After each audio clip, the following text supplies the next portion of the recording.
আল্লাহ রাব্বুল আলামিন ঐক্যের ব্যাপারে বলেছেন, ওয়া'তাসিমু বিহাবলিল্লাহি জামিআন ওয়া লা তাফাররাকু। আরেক জায়গায় বলছেন, শারা'a লাকুম মিনাদ-দীনি মা ওয়াসসা বিহি নূহান ওয়াল্লাযী আওহাইনা ইলাইকা ওয়া মা ওয়াসসাইনা বিহি إبراهيم وموسى أن أقيموا الدين ولا تتفرقوا فيه। কোরআনকে ধারণ করতে, দ্বীনের কায়েমের স্বার্থে তোমরা কখনো মতপার্থক্য সৃষ্টি করো না। মতপার্থক্য আসতে পারে, আল্লাহ পাক এই জন্য এই জায়গায় ইঙ্গিত দিয়েছেন, পার্থক্য সৃষ্টি করো না। দরবার নিয়ে বলো না আমি হক দরবার, দল নিয়ে মনে করুন আমি একমাত্র হকের ডিলারশিপ না। সকল ইসলামপন্থী যত দল মত আছে সবগুলোকে একটা প্ল্যাটফর্মে আসতে হবে। বিজয়টা দিয়ে দিবেন কে? আসতে বলবেন না, বিজয়টা দিয়ে দিবেন কে? আমরা ফতুয়া আর না দেই, অনেক ফতুয়া দিয়েছি আমরা এখন ঐক্যের প্ল্যাটফর্মে আসব। জোরে বলি ইনশাআল্লাহ। একজন বলল নাভিতে হাত বাঁধা যাবে না, আরেকজন বলল বুকে হাত বাঁধা যাবে না, দুটাই নাজায়েজ বানায় ফেলবে। এখন সাধারণ মানুষ এখন হাতটা রাখবে কোথায়? বুকেও জায়েজ নাই, নাভিতেও জায়েজ নাই। এখন সলিমুদ্দিন মিয়া নামাজ পড়তে নিয়ে এখন জায়গা খুঁজে পাচ্ছে না, এখন রাখবো কোথায়? আল্লাহু আকবার, কপালে। কোথায় নিয়ে গেছে? কপালে। তাহলে ফতুয়ার যদি ফলাফল যদি নাভিতেও নাই বুকেও নাই, ফলাফল যদি বুকে মাথায় চলে যায়, কি কায়দা না বেকায়দা? সুবিধা না অসুবিধা? অসুবিধা। যদি কোনো ইখতিলাফ থাকে, যদি কোনো সমস্যাই হয়, ইনডোরে বসে আমরা সমাধান করব। এটি নিয়ে কাদা ছড়াছড়ি, কাউকে কাফের বলা, কাউকে ফাসেক বলা, কাউকে গালিগালাজ দিয়ে বৃহত্তর ইসলামের কোনো কল্যাণ সাধন হবে। সম্মানিত ভাইয়েরা, বেশ কিছু কথা আমি শুরুতেই বলে ফেলেছি। আসুন আমি যেখান থেকে তেলাওয়াত করছিলাম সেখানে যাই। আমরা যে কোনো কাজে আমরা আগে লাভ খুঁজি না লস খুঁজি? কিন্তু লাভ আছে যেখানে, বলেন বলেন বলেন, লসও আছে সেখানে। ব্যবসা মানে কি? লাভ লস। কিন্তু আল্লাহ রাব্বুল আলামিন এক জায়গায় বলছেন কিছু কাজ আছে যে কাজগুলো করলে কোনো লস নাই। সুবহানাল্লাহ বলবেন না? এই নিশ্চয়তা কে দিয়েছেন? আল্লাহ দিয়েছেন।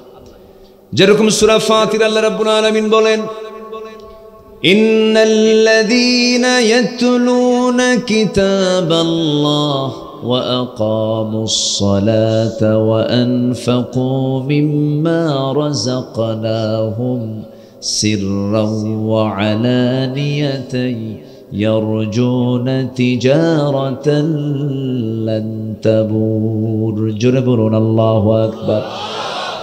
আল্লাহর কালামকে যারা তেলাওয়াত করবে, নামাজকে যারা কায়েম করবে এবং গোপনে প্রকাশ্যে যারা আমার পথে যারা খরচ করবে, তিনটা কাজ করবে যে আল্লাহ বলছেন আশা করা যায় কখনো তার সেই ব্যবসায় কখনোই লস হবে না। কার কথা? আসতে বলবেন না, কার কথা? এখানে আল্লাহর কালামের কথা আসছে। আল্লাহর কালামের হক আদায় করা, নামাজ কায়েমের কথা, দিন কায়েমের কথা। আরেকটা হচ্ছে ইনফাক ফি সাবিলিল্লাহ, আল্লাহর পথে গোপনে প্রকাশ্যে খরচ করা। তাহলে ইনফাক, ইকামা, আরেকটা হচ্ছে তিলাওয়া। এই তিনটা কাজে কোনো লস আসতে, এই তিনটা কাজে কোনো লস কার কথা? আল্লাহর কথা। আল্লাহ রাব্বুল আলামিন এই সফলতার কথা বিভিন্ন জায়গায় বলেছেন। বিভিন্ন জায়গায় সফলতা নিয়ে তিনি অনেক কথা বলেছেন। ফৌজুল কবির, মুফলিহুন, তুফলিহুন, কদ আফলাহ, এই শব্দগুলো কোরআনে একবার আসছে না একাধিকবার আসছে? একাধিকবার আসছে। আমি সেই সফলতাগুলো কি কি কোরআনের আলোকে সফলতার শর্তাবলী আল্লাহ পাক তুলে ধরেছেন। সফল হতে হলে শর্ত আছে, সেই শর্তগুলো কি কি আমি মোটামুটি 10টা পয়েন্টে একটা একটা করে সাজিয়ে একটু ভাঙ্গা চূড়া দিয়ে, আমার তো এলেম কালাম অতটুকু নাই, আমাকে পড়াতে পারবেন এরকম অনেক আলেম উলামা এখানে বসে আছেন। কিছু সময় আমি চেয়ে নিচ্ছি, আমাকে দেবেন তো সময় নাকি? কারো কোনো সমস্যা নাই তো? বলি আলহামদুলিল্লাহ। জেলার নাম কি? কিন্তু ঝালটা তো খাওয়ালেন না কিছু, আপনারা মিষ্টি খাওয়ালেন, তাই না? টক, মিষ্টি, ঝাল, এই তিনটা। একটা হচ্ছে টক, আরেকটা কি মিষ্টি, আরেকটা কি ঝাল। এই জেলার নাম কি? ঝাল, ঝালকাঠি। আলহামদুলিল্লাহ। ঠিক আছে, এই জেলার নামের তাফসীর পরে শুনে নেব, এটা পরে বলবো নি কেন আসলো, এটা পরে আমি শুনবো। সম্মানিত ভাইয়েরা, সম্মানিত বন্ধুগণ, আমরা সফল হতে চাই, আমরা বিফল হব না। দুনিয়াতেও সফলতা, আখিরাতেও সফলতা। আখিরাতের সফলতার চিন্তা করলে দুনিয়াতেও সফল হব আমরা। আর শুধু দুনিয়ার সফলতা চাইলে তাহলে দুনিয়াও সফল হওয়া যাবে না, আখিরাতও সফল হওয়া যাবে না। তাহলে সফলতার জন্য আমরা আগে টার্গেট করব দুনিয়া না আখিরাত। আমরা দুনিয়া চাই না আখিরাত চাই? ভালো করে বলে, দুনিয়া চাই না আখিরাত চাই? তাহলে বিয়ে শাদীর দরকার নেই, বউ বাচ্চার দরকার নেই। আল মালু ওয়াল বানুনা জিনা, কি দরকার আছে কিনা বলেন? তাহলে আপনি বলেন যে দুনিয়ার দরকার নেই। দুনিয়াও লাগবে। একটা দোয়া আমরা সুন্দর করে একটু পড়ি, যে দোয়াটা আমার রাসূল পড়েছেন। সব নবীর জন্য এক্সট্রা কিছু দোয়া ছিল, সেই দোয়াগুলো দুআউল আম্বিয়া, নবীদের দোয়া কোরআনে আছে না নাই? যেরকম এক নবীর দোয়া হলো রব্বানা তাকাব্বাল মিন্না ইন্নাকা আনতাস সামিউল আলিম। আরেক নবীর দোয়া হলো লা ইলাহা ইল্লা আনতা সুবহানাকা ইন্নী কুনতু মিনাল যালিমিন। এরকম করে অনেক নবীজি বিভিন্ন দোয়াগুলো পড়েছেন। সেই দোয়াগুলো আল্লাহ রাব্বুল আলামিন কোট করেছেন কোরআনে কারীমের ভিতরে। আমার সবার পিতা, আমাদের সবার পিতা আদম আলাইহিস সালাতু ওয়াস সালাম যে দোয়াটা পড়েছেন, সেই দোয়াটা হলো রব্বানা যালামনা আনফুসানা ওয়া ইল্লাম তাগফির লানা ওয়া তারহামনা লানাকুনান্না মিনাল খাসিরিন। আমার নবীজি দোয়া করেছেন রব্বানা আতিনা ফিদ দুনিয়া হাসানাতাও ওয়া ফিল আখিরাতি হাসানাতাও ওয়া কিনা আযাবান নার ওয়াজআলনাল জান্নাতা মাআল আবরার। রব্বানা আতিনা, বলেন কি দুনিয়ার দোয়া আছে? আখিরাত আছে না? আখিরাত আগে না দুনিয়া আগে? এই দোয়ায় কোনটা আগে আসছে বলেন? আখিরাত না আগে দুনিয়া? দুনিয়ার হাসানা দাও, আখিরাতের হাসানা দাও। দুনিয়াও লাগবে, দুনিয়ার দরকার আছে না নাই? দুনিয়া লাগবে হলো ইসলাম সহ। কি সহ বলেন? দুনিয়াকে লাগাবো ইসলাম দিয়া। কি দিয়া বলেন? দুনিয়া সাজাবো কি দিয়া? ইসলাম। দুনিয়াকে যদি আমরা ইসলাম দিয়ে সাজিয়ে নেই, ব্যক্তিগত জীবন, পারিবারিক জীবন, সামাজিক জীবন, অর্থনৈতিক জীবন, রাষ্ট্রীয় জীবন যদি ইসলাম দিয়ে সাজিয়ে নেই, এটা হলো দুনিয়ার হাসানা হয়ে যাবে। দুনিয়াটা সুন্দরভাবে সাজিয়ে ফেললাম, আখিরাত আমার জন্য আল্লাহ রাব্বুল আলামিন সাজায় দিবেন। আমার জন্য মহান রাব্বুল আলামিন একটা দুইটা জান্নাত নয়, আমার জন্য মহান রাব্বুল আলামিন 8টা জান্নাতের দরজা রেডি রেখেছেন। জোরে বলি সুবহানাল্লাহ। কয়টা? 8টা। কোন আমলে কোন জান্নাত, আমার একটা দীর্ঘ আলোচনা আছে, আমি সেই দিকে আজকে যেতে পারবো না। কোন আমল করলে আল্লাহ পাক কোন আমলে কোন জান্নাত দিবেন, সাকার, জাহান্নাম, লাজা, এগুলো কোন বদ আমলে এই জাহান্নামগুলো হবে, এই দরজাগুলো হবে, এটার আল্লাহ পাক বিস্তারিত কোরআনে বিভিন্ন জায়গায় বলেছেন। তবে আমরা জান্নাত আল্লাহর কাছে চাবই যখন, কয় নাম্বারটা চাবো? আসতে কয়, আরো জোরে, কয় নাম্বার? তাহলে আমরা কি পিছে থাকবো না আগায় থাকবো? বলেন বলেন বলেন। আগায় থাকবো। জান্নাতের দিকে আস্তে আস্তে যাব না, দৌড়া দৌড়া যাব। আল্লাহ রাব্বুল আলামিন বলেন وسارعوا إلى مغفرة من ربكم وجنة عرضها السماوات والأرض উইদ্দাত লিল মুত্তাকিন। জোরে বলুন আল্লাহু আকবার। আমার রবের দিকে, মাগফিরাতের দিকে, জান্নাতের দিকে দৌড় মারো, দেরি করো না, সময় চলে যায়। ফজর নষ্ট করো না, যোহরটা নষ্ট করো না, আসরটা নষ্ট করো না। ঘুমিয়ে কাজা করেছে ফজর, তখনও জাগনি যখন জোহর। কবি নজরুল আলহামদুলিল্লাহ বলেন, জোরে বলি আলহামদুলিল্লাহ। একটু পাগলামি মাঝে মাঝে করেছেন, মাঝে মাঝে একটু পাগলামি, কবিরা তো একটু পাগলামি করে। কবি সাহিত্যিক যারা তার একটু ভাবুক হয়তো। তুমি নারী, তাই চেয়ে থাকি সে মোর কি অপরাধ।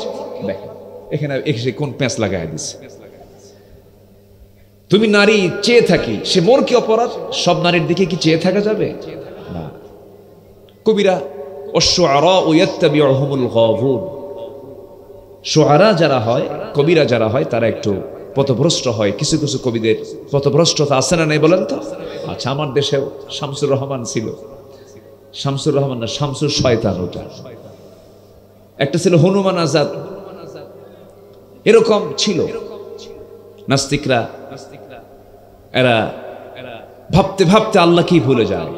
সেই শিক্ষার কোনো দাম নেই। যে শিক্ষা ঠেলায় আল্লাহকে ভুলে যায়, সেই শিক্ষার কোনো দাম আছে? আমাকে সবার আগে খুঁজে বের করতে হবে আমার রবকে। আসতে বলবেন না, কে? আল্লাহ তাআলা।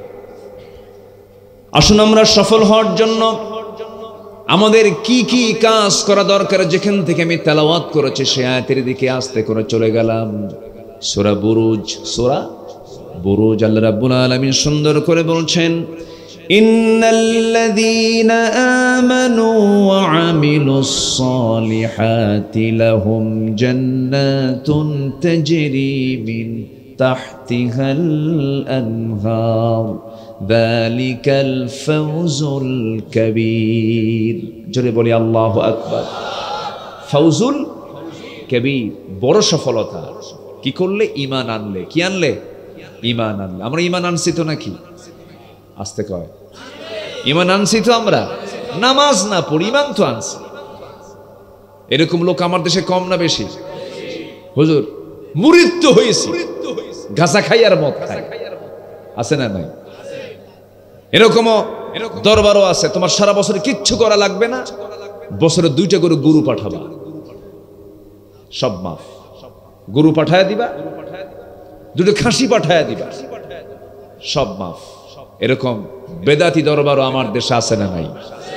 তবে ঝালকাঠিতে এবং পাশের পিরোজপুর, সারসিনা কোন জেলার মধ্যে পড়ে? পিরোজপুর। আর নেসারাবাদ, ঝালকাঠি, হক দরবার, চরমনাই, বরিশাল, সব তো পীরের এলাকা। আলহামদুলিল্লাহ, আমিও পীর ভক্ত মানুষ। ভাববেন না যে আমি পীর বিরোধী কোনো মানুষ। আমি পীরকে মোহাব্বত করি, সম্মান করি। এদেশে তো শাহজালাল ইয়ামিনীরাই এসেছেন, শাহ পরানরা এসেছেন, শাহ মাকদুমরা এসেছেন, মহিষের বলখে এসেছেন, বাগেরহাটের খান জাহান আলী এসেছেন। হাজার আউলিয়ার আগমনে ধন্য এই সবুজ ভূখণ্ড। তাদের মাধ্যম দিয়েও খাজা আমানুদ্দিন চিশতি রাহিমাহুল্লাহ শুয়ে আছেন সে আজমিরে।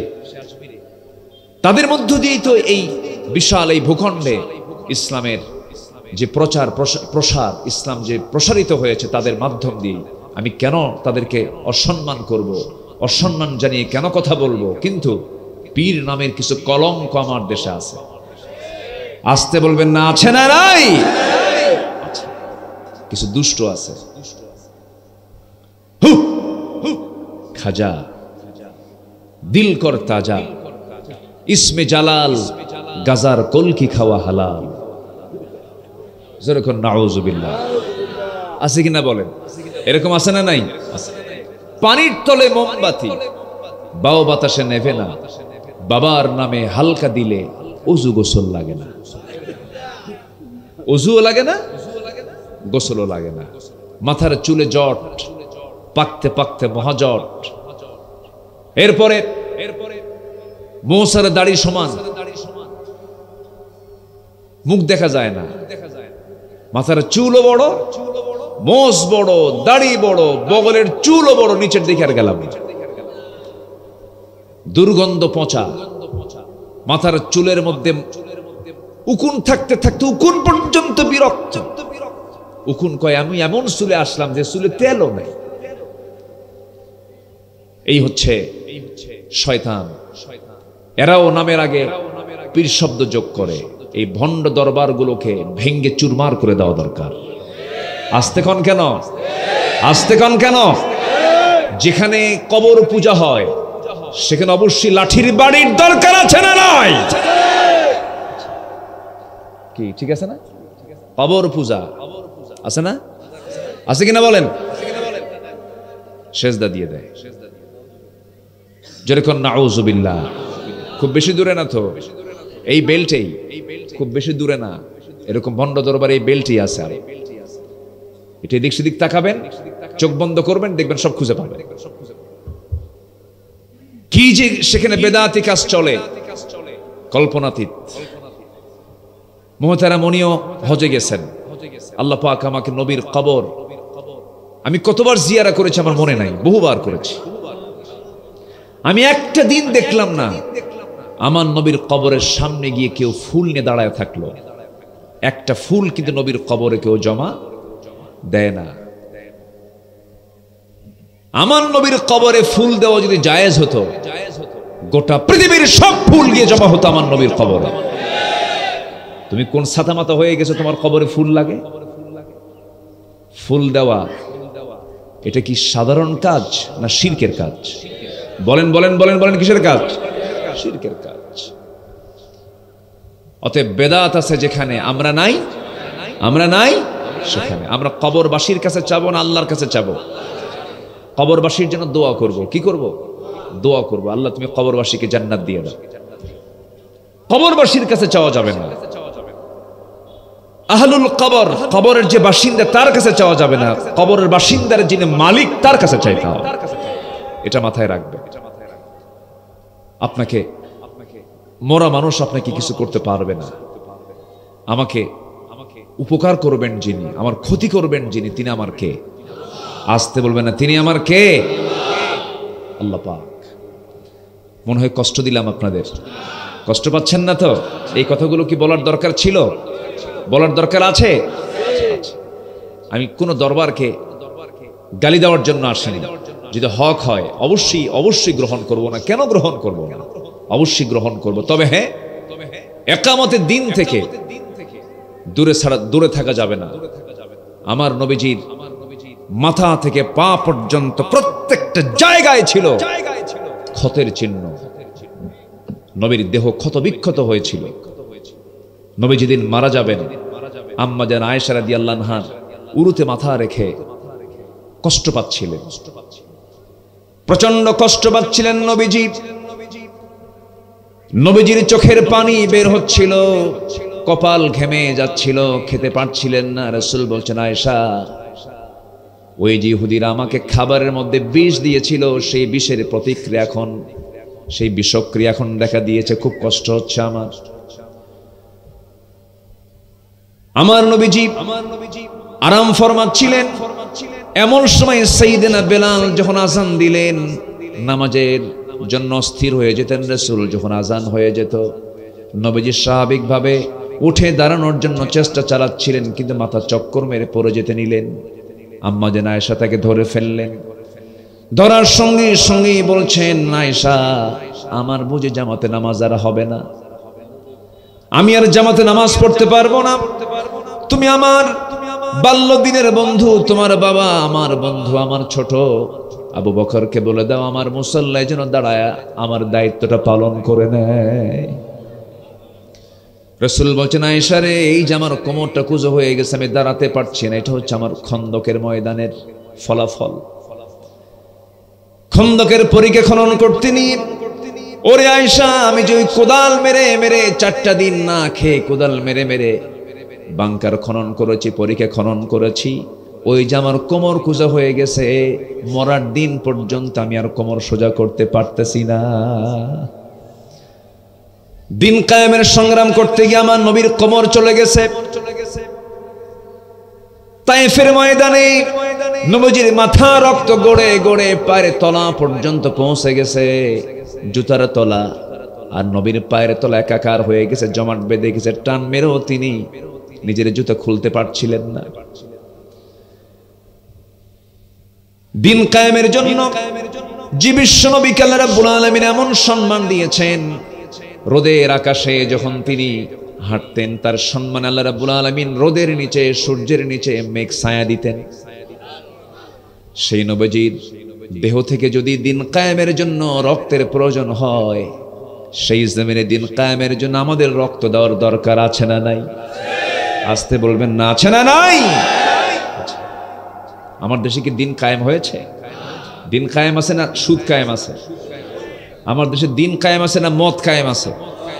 আমার দেশে দিন কায়েম আছে না জেনা কায়েম আছে? জেনা কায়েম। জেনার লাইসেন্স মানে কি? জেনা কায়েম হয়ে আছে।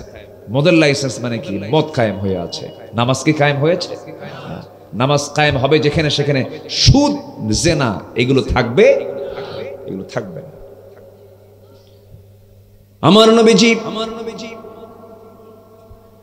তার জীবনে যে পরিমাণ মার খেয়েছেন, যে পরিমাণ নির্যাতনের শিকার হয়েছেন, যে পরিমাণ অত্যাচারিত হয়েছেন, নবীজিকে মেরে মেরে রক্তাক্ত করে দিয়েছে ওই মক্কার মানুষগুলো, তায়েফের মানুষগুলো। কিন্তু তার মুখ থেকে একটা শব্দ উচ্চারণ হয়েছে, আলা লাহুল খালক ওয়াল আমর, সৃষ্টি যার হুকুম চলবে তার, সৃষ্টি যার হুকুম চলবে তার। মেহমান চলে গেলেন? জি আমির সাহেব চলে গেলেন? আচ্ছা ঠিক আছে, ব্যস্ততা তো অনেক, অনেক ব্যস্ততা নিয়ে থাকেন, তো মেহমানদের যেন কোনো সমস্যা না হয়, ওনার খাওয়া দাওয়ার ব্যবস্থা করে দিয়ে সবাই। জি সম্মানিত ভাইয়েরা, জি জি জি জি আলহামদুলিল্লাহ। সম্মানিত ভাইয়েরা, তাহলে আমি কি আলোচনা চালাবো?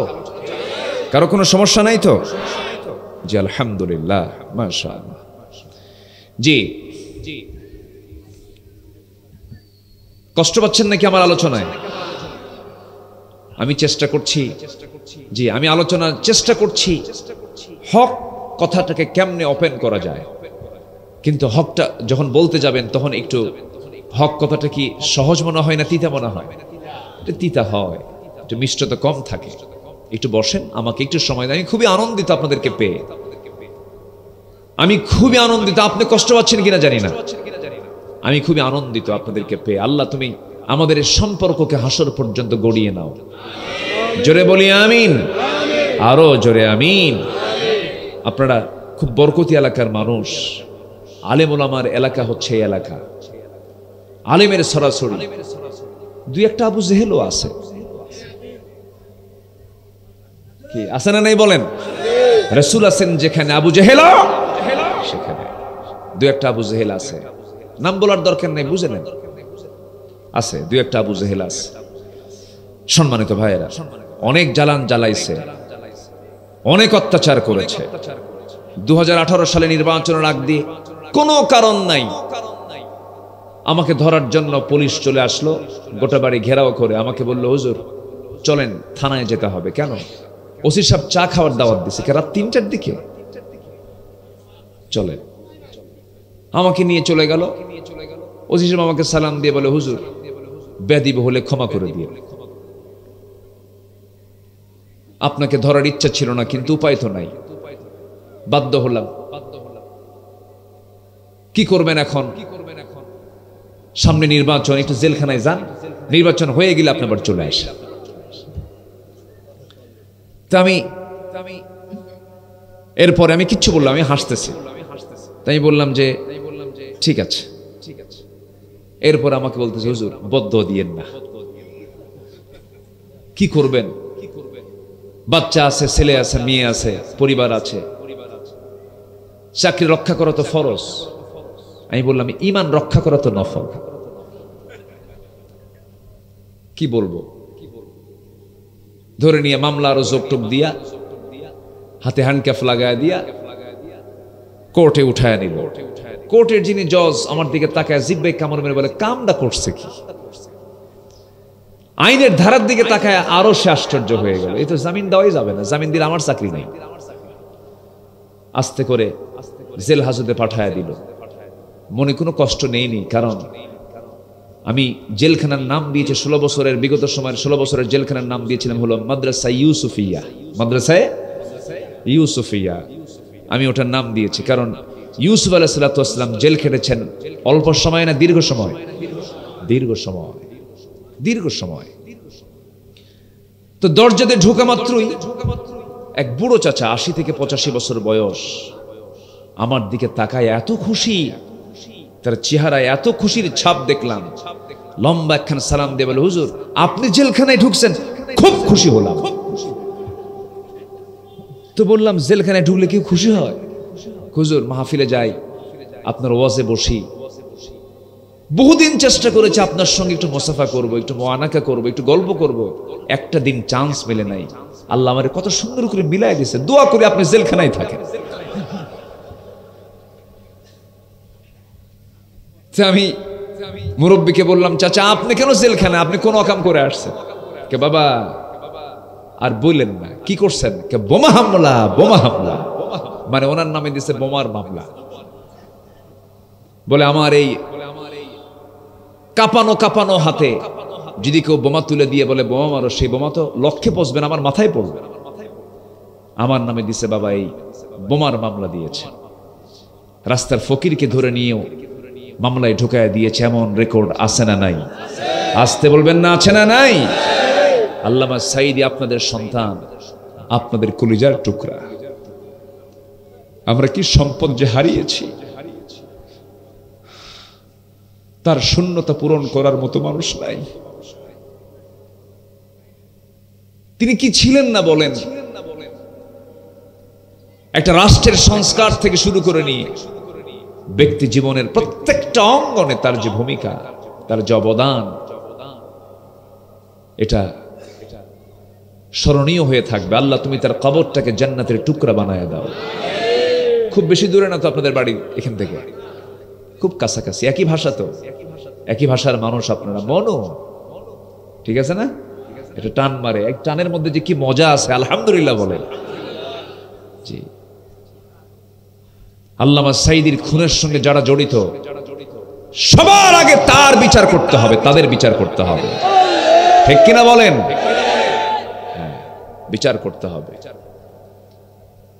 পরিকল্পিত হত্যা এটা, সাজানো নাটক তৈরি করে তাকে হত্যা করা হয়েছে। কেন জানি আমার কাছে মনে হয় আল্লামা সাঈদী হচ্ছেন ইমামে আজম আবু হানিফা রাহমাতুল্লাহর যোগ্য উত্তরসূরি। মিলে যায়, অনেক কিছুই মিলে যায়। আল্লাহু আকবার। আবু হানিফা রাহমাতুল্লাহ আলাইহিকে মেরেছিল কিন্তু কোনো কাফের না, কোনো মুশরিক না, কোনো ইহুদি না, কোনো খ্রিস্টান না, মেরেছিল মুনাফিক চক্র। বাদশাহ মনসুর মেরেছিল। তাকে বলেছিল, আবু হানিফা তোমাকে আমার রাষ্ট্রের চিফ জাস্টিস বানাবো, কাজী বানাবো, আসো। উনি বললেন, তোর মতো জালিম শাসকের কাজীগিরি করে লাভ নাই।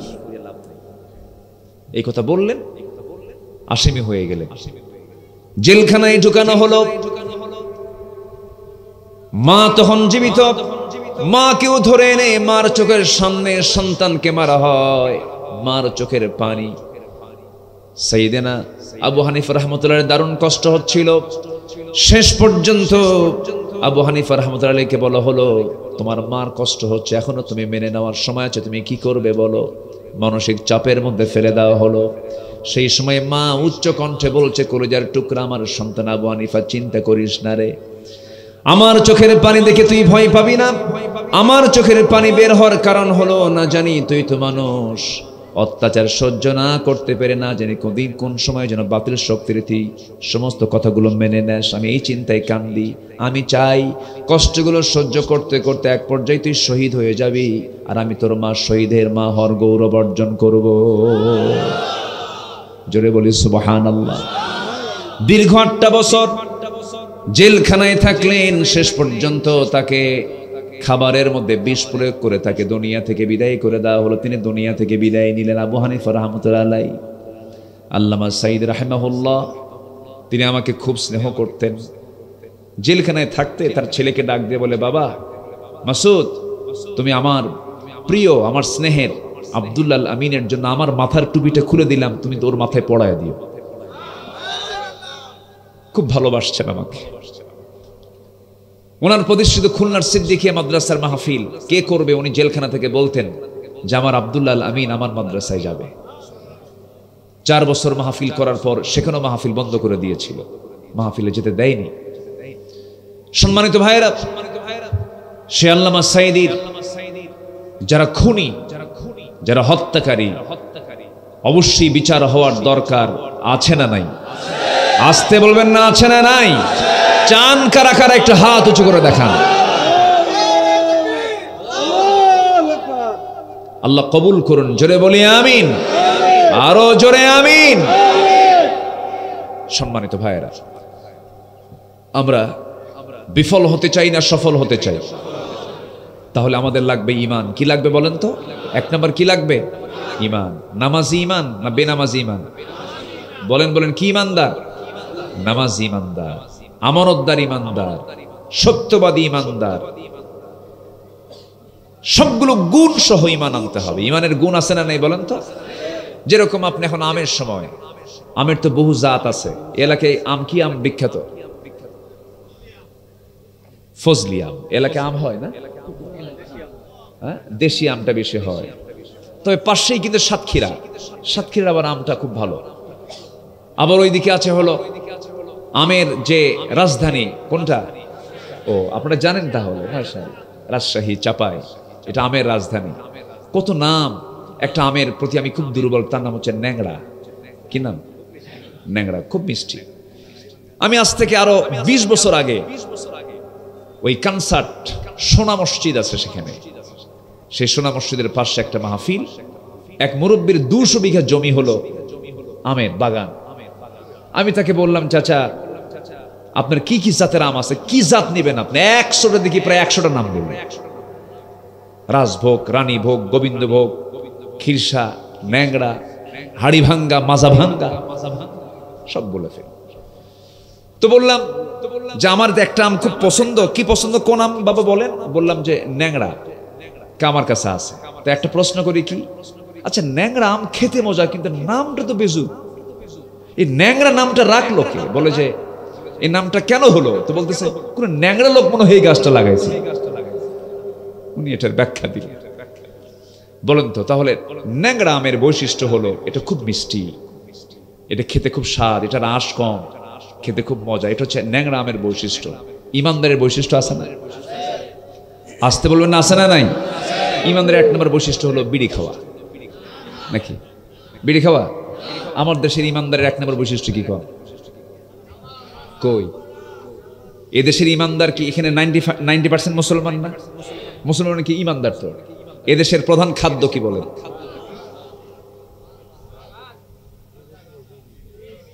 এই তো বিড়ি কইছে একজন।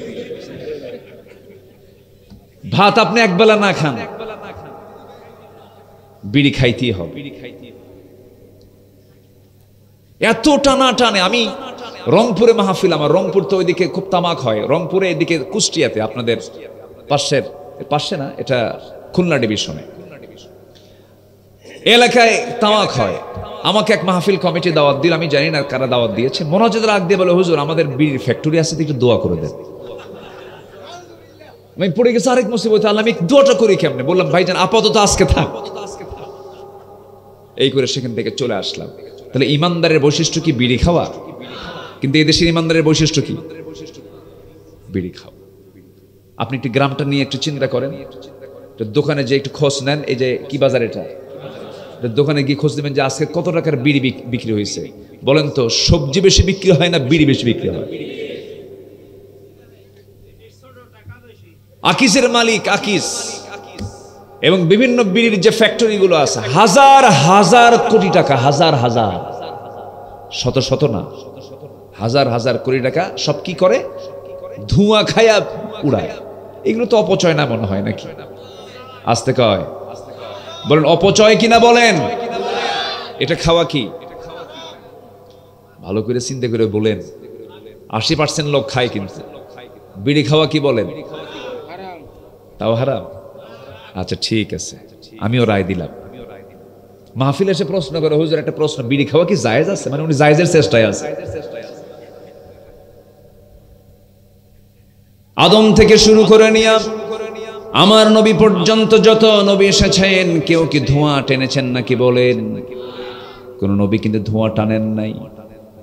কোন নবীর মুখ কিন্তু দুর্গন্ধ ছিল না। আমার নবী যখন দুনিয়া থেকে বিদায় নেবেন, বিদায় নেওয়ার আগে সর্বশেষ তার একটা আমলি সুন্নত ছিল মেসওয়াক। কি ছিল বলেন? মেসওয়াক। নবীর পকেটে তিনটা জিনিস থাকতো সবসময়। একটা হলো আতর, আরেকটা হলো সুগন্ধি, আরেকটা হলো চিরুনি। এই তিনটা জিনিস রাখতেন আমার নবীজি পকেটে। মাথার চুলগুলো এলোমেলো থাকতে দিতেন না। শরীরের যে একটা স্বাভাবিক যে একটা গন্ধ, সেটা বের হতে দিতেন না। আরেকটা হলো মেসওয়াক ছিল। নবীজি দুনিয়া থেকে বিদায় নেবেন, মুখে কেমন যেন একটা গন্ধ হচ্ছিল। রাসূল বলছেন, আয়েশা একটা মেসওয়াক এনে দাও তো। বুখারীর বর্ণনা। মেসওয়াকের জন্য তিনি উঠবেন কেমনে? নবীজি শুয়ে আছেন তার উরুতে। ভাই আব্দুর রহমানকে ডাক দিলেন, মেসওয়াক একটা এনে দেওয়া হলো। মেসওয়াকটা আম্মা জান আয়েশা চাবায়া চাবায়া নরম করে দিলেন। নবীজির হাতে যখন মেসওয়াকটা দেওয়া হলো, নবীজি মেসওয়াকটা মুখের মধ্যে নিয়ে আগে চুষে চুষে আম্মা জান আয়েশার মুখের লালাগুলো চুষে চুষে পান করছেন, আর মুস্কি মুস্কি হাসতেছেন, আর বলছেন, আয়েশা মৃত্যুর পূর্বে আমি তোমার হক কিছু আদায় করার চেষ্টা করলাম, আমি তোমাকে দারুণ পছন্দ করি। নবীজি মেসওয়াক করে সর্বশেষ আমলটা করে দুনিয়া থেকে বিদায় নিয়েছেন। সেই নবীর আমরা উম্মত, আমরা মুখের গন্ধ রাখবো দুর্গন্ধ না সুগন্ধ? বিড়ি খায়া নেশার দিকে যাওয়া যাবে না। ইমানদার কেমন হবে, কোন প্রকৃতির হবে, মহান রব্বুল আলামিন বহু জায়গায় বলে দিয়েছেন। কোরআন খুললি পাওয়া যায়, আল্লাযীনা ইউমিনুনা বিল গায়বি ওয়া ইউকিমুনাস সালাহ ওয়া মিম্মা রাযাকনাহুম ইউনফিকুন والذين يؤمنون بما أنزل إليك وما أنزل من قبلك وبالآخرة هم يوقنون أولئك على هدى من ربهم وأولئك هم المفلحون جنبون الله أكبر সফলতার কথা এখানে আছে না নাই বলেন? এখানেও আছে। পাঁচটা কাজ করবে যারা, সফল হবে তারা। সূরাতুল বাকারার শুরুতে আল্লাহ রাব্বুল আলামিন বলছেন, যারা অদৃশ্যকে বিশ্বাস করবে। আমি আল্লাহ আমাকে দেখা যায় না, কিন্তু না দেখে বিশ্বাস করাই হলো ঈমান। না দেখে বিশ্বাস করাই কি? ঈমান। আমরা আল্লাহকে বিশ্বাস করে নিয়েছি দেখে না, না দেখে। না দেখে বিশ্বাস করেছি। মার পেটে ছিলাম, আমরা দেখছি না, না দেখছি কি? আমরা দেখি নাই, বিশ্বাস করে নিয়েছি। আমরা মার দুধ পান করেছি 2 বছর, না দেখি বিশ্বাস করে নিয়েছি। বাতাস দেখি না, না দেখে বিশ্বাস করে নিয়েছি। বিদ্যুৎ দেখি না, না দেখে বিশ্বাস করে নিয়েছি। তেমনি আল্লাহকে না দেখে বিশ্বাস করতে হবে, এটাই হলো ঈমান। এটা কি বলেন? ঈমান। নামাজ কায়েম করবে যারা, কিতাবের প্রতি বিশ্বাস আনবে যারা, আখিরাতের প্রতি বিশ্বাস আনবে যারা, তারাই হলো সফল। তারা কি? সফল। একটু কান লাগাবেন, একটু মনোযোগ দিয়ে কথাগুলো শুনবেন। 10টা পয়েন্ট আমি আজকে কথা বলবো, তার মধ্যে একটা পয়েন্ট কেবল আউট করেছে। 1 নম্বর হলো ঈমান আনতে হবে। আমার দেশে বহু লোকের নামই আছে ঈমান আলী। কি নাম? কি আলী বলেন? ঈমান আলী। নাম হলো ফজর আলী, ঘুম থেকে উঠে সকাল 10টার দিকে। নাম হলো কি? আসেন এরকম আছে না? আছে না? নাম হলো মাগরিব আলী, মাগরিবে নামাজ নাই। নাম হলো শুক্র আলী, শুক্রবারও যায় না। নাম হলো বাদশা মিয়া, ভিক্ষা করে। কি করে? ভিক্ষা করে। নাম হলো খোকা মিয়া, বয়স হলো 80 বছর, এখনো খোকা মিয়া আছে। আমার বন্ধুগণ, নাম হলো আতর আলী, পকেটে গাজার গন্ধ আছে না? নাই? আছে। নাম হলো হিম্মত আলী, সাইকেলের চাকা বাস চলে শীত হয়ে পড়ে। নাম দিয়ে তো কাম হবে না, বংশ দিয়েও কাজ হবে না, বড় পীরের নাম নিয়ে কাম হবে না। কাম হওয়ার জন্য আপনার মধ্যে লাগবে হচ্ছে আমল। কি লাগবে বলেন? আমল লাগবে। আমলহীন ইমানের কোনো মূল্য নাই, আবার ইমানহীন আমলের কোনো মূল্য নাই। ইমানও লাগবে, আমলও লাগবে। আমার বন্ধুগণ, বংশ দিয়ে যদি জান্নাত পাওয়া যেত, ইব্রাহিম আলাইহিস সালামের বাবা জান্নাত পেয়ে যেত, বংশ দিয়ে যদি জান্নাত পাওয়া যেত, ইসমাঈল আলাইহিস সালাম কি বলে, নূহ আলাইহিস সালামের ছেলে জান্নাত পেয়ে যেত, যদি বংশ দিয়ে যদি জান্নাত পাওয়া যেত, আবু তালেবও জান্নাত পেয়ে যেতেন। জান্নাত পাওয়ার শর্ত হলো বংশ নয়, জান্নাত পাওয়ার শর্ত তো বংশ কৌলিন্য নয়, জান্নাত পাওয়ার শর্ত হলো ঈমান থাকতে হবে, আমলটা থাকতে হবে। আল্লাহ রাব্বুল আলামিন এর জন্য সুন্দর করে বলছেন, ইন্নাল্লাযীনা আমানু ওয়া আমিলুস সালিহাতি লাহুম জান্নাতুন তাজরি মিন তাহতিহাল আনহার যালিকাল ফাওজুল কাবীর। জোরে বলুন আল্লাহু আকবার। মহা সফলতা তোমার ভিতরে আসবে যদি তুমি ঈমান আনতে পারো, নেক আমল করতে পারো। নেক আমলগুলো কি কি একটু পরে আসতেছি, পয়েন্টগুলো একটু বলে নেই। নাম্বার 1 আমরা শিখে নিলাম। নাম্বার 2 এখন আসেন, পরিশুদ্ধিতা দরকার, পরিশুদ্ধতা দরকার, তাজকিয়াতুন নফস দরকার। ঈমান আছে, আমল আছে, কিন্তু নফসের শুদ্ধতা নাই, কাম হবে না। নামাজ পড়ছি, আমাকে দেখছে কেউ, বাহবা দিচ্ছে, মানুষের জন্য নামাজ পড়ছি আমি, নামাজ ঠিকই পড়লাম, কিন্তু নামাজ আমার হবে না। আমার ভিতরে কি চলে আসছে? নফসের মধ্যে ভেজাল হয়ে গেছে। মানুষ আমাকে দেখবে আমি নামাজি, দান করলাম, গোপনে দান করে আপনি পরিতৃপ্ত হচ্ছেন না, প্রকাশ্যে দান করতে হবে। কেন? আমাকে দানবীর বলবে। এই যে দানবীর বলবে, আপনি বাহবা নেবার জন্য দান করলেন, তাহলে এই দানের কোনো পুরস্কার আমার আল্লাহর কাছে আছে নাকি? তাহলে এখানে আমাদের নফসের শুদ্ধতার দরকার আছে না নাই?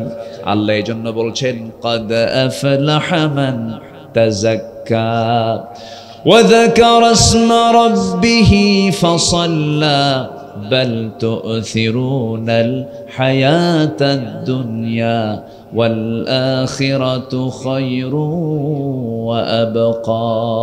আমি কি দোয়া করে দেব? দু একজন করে চলে যাচ্ছেন না বলে আমি কি শেষ করে দেব?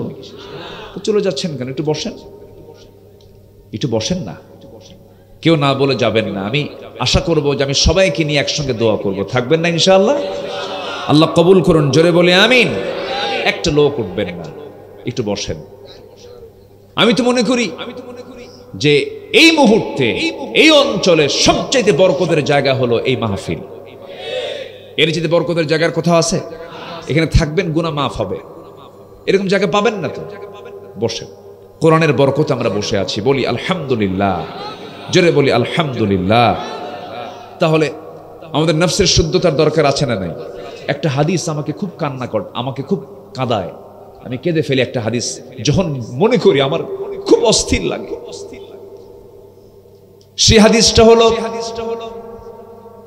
আমাদেরকে ইঙ্গিত করেই বলা হয়েছে,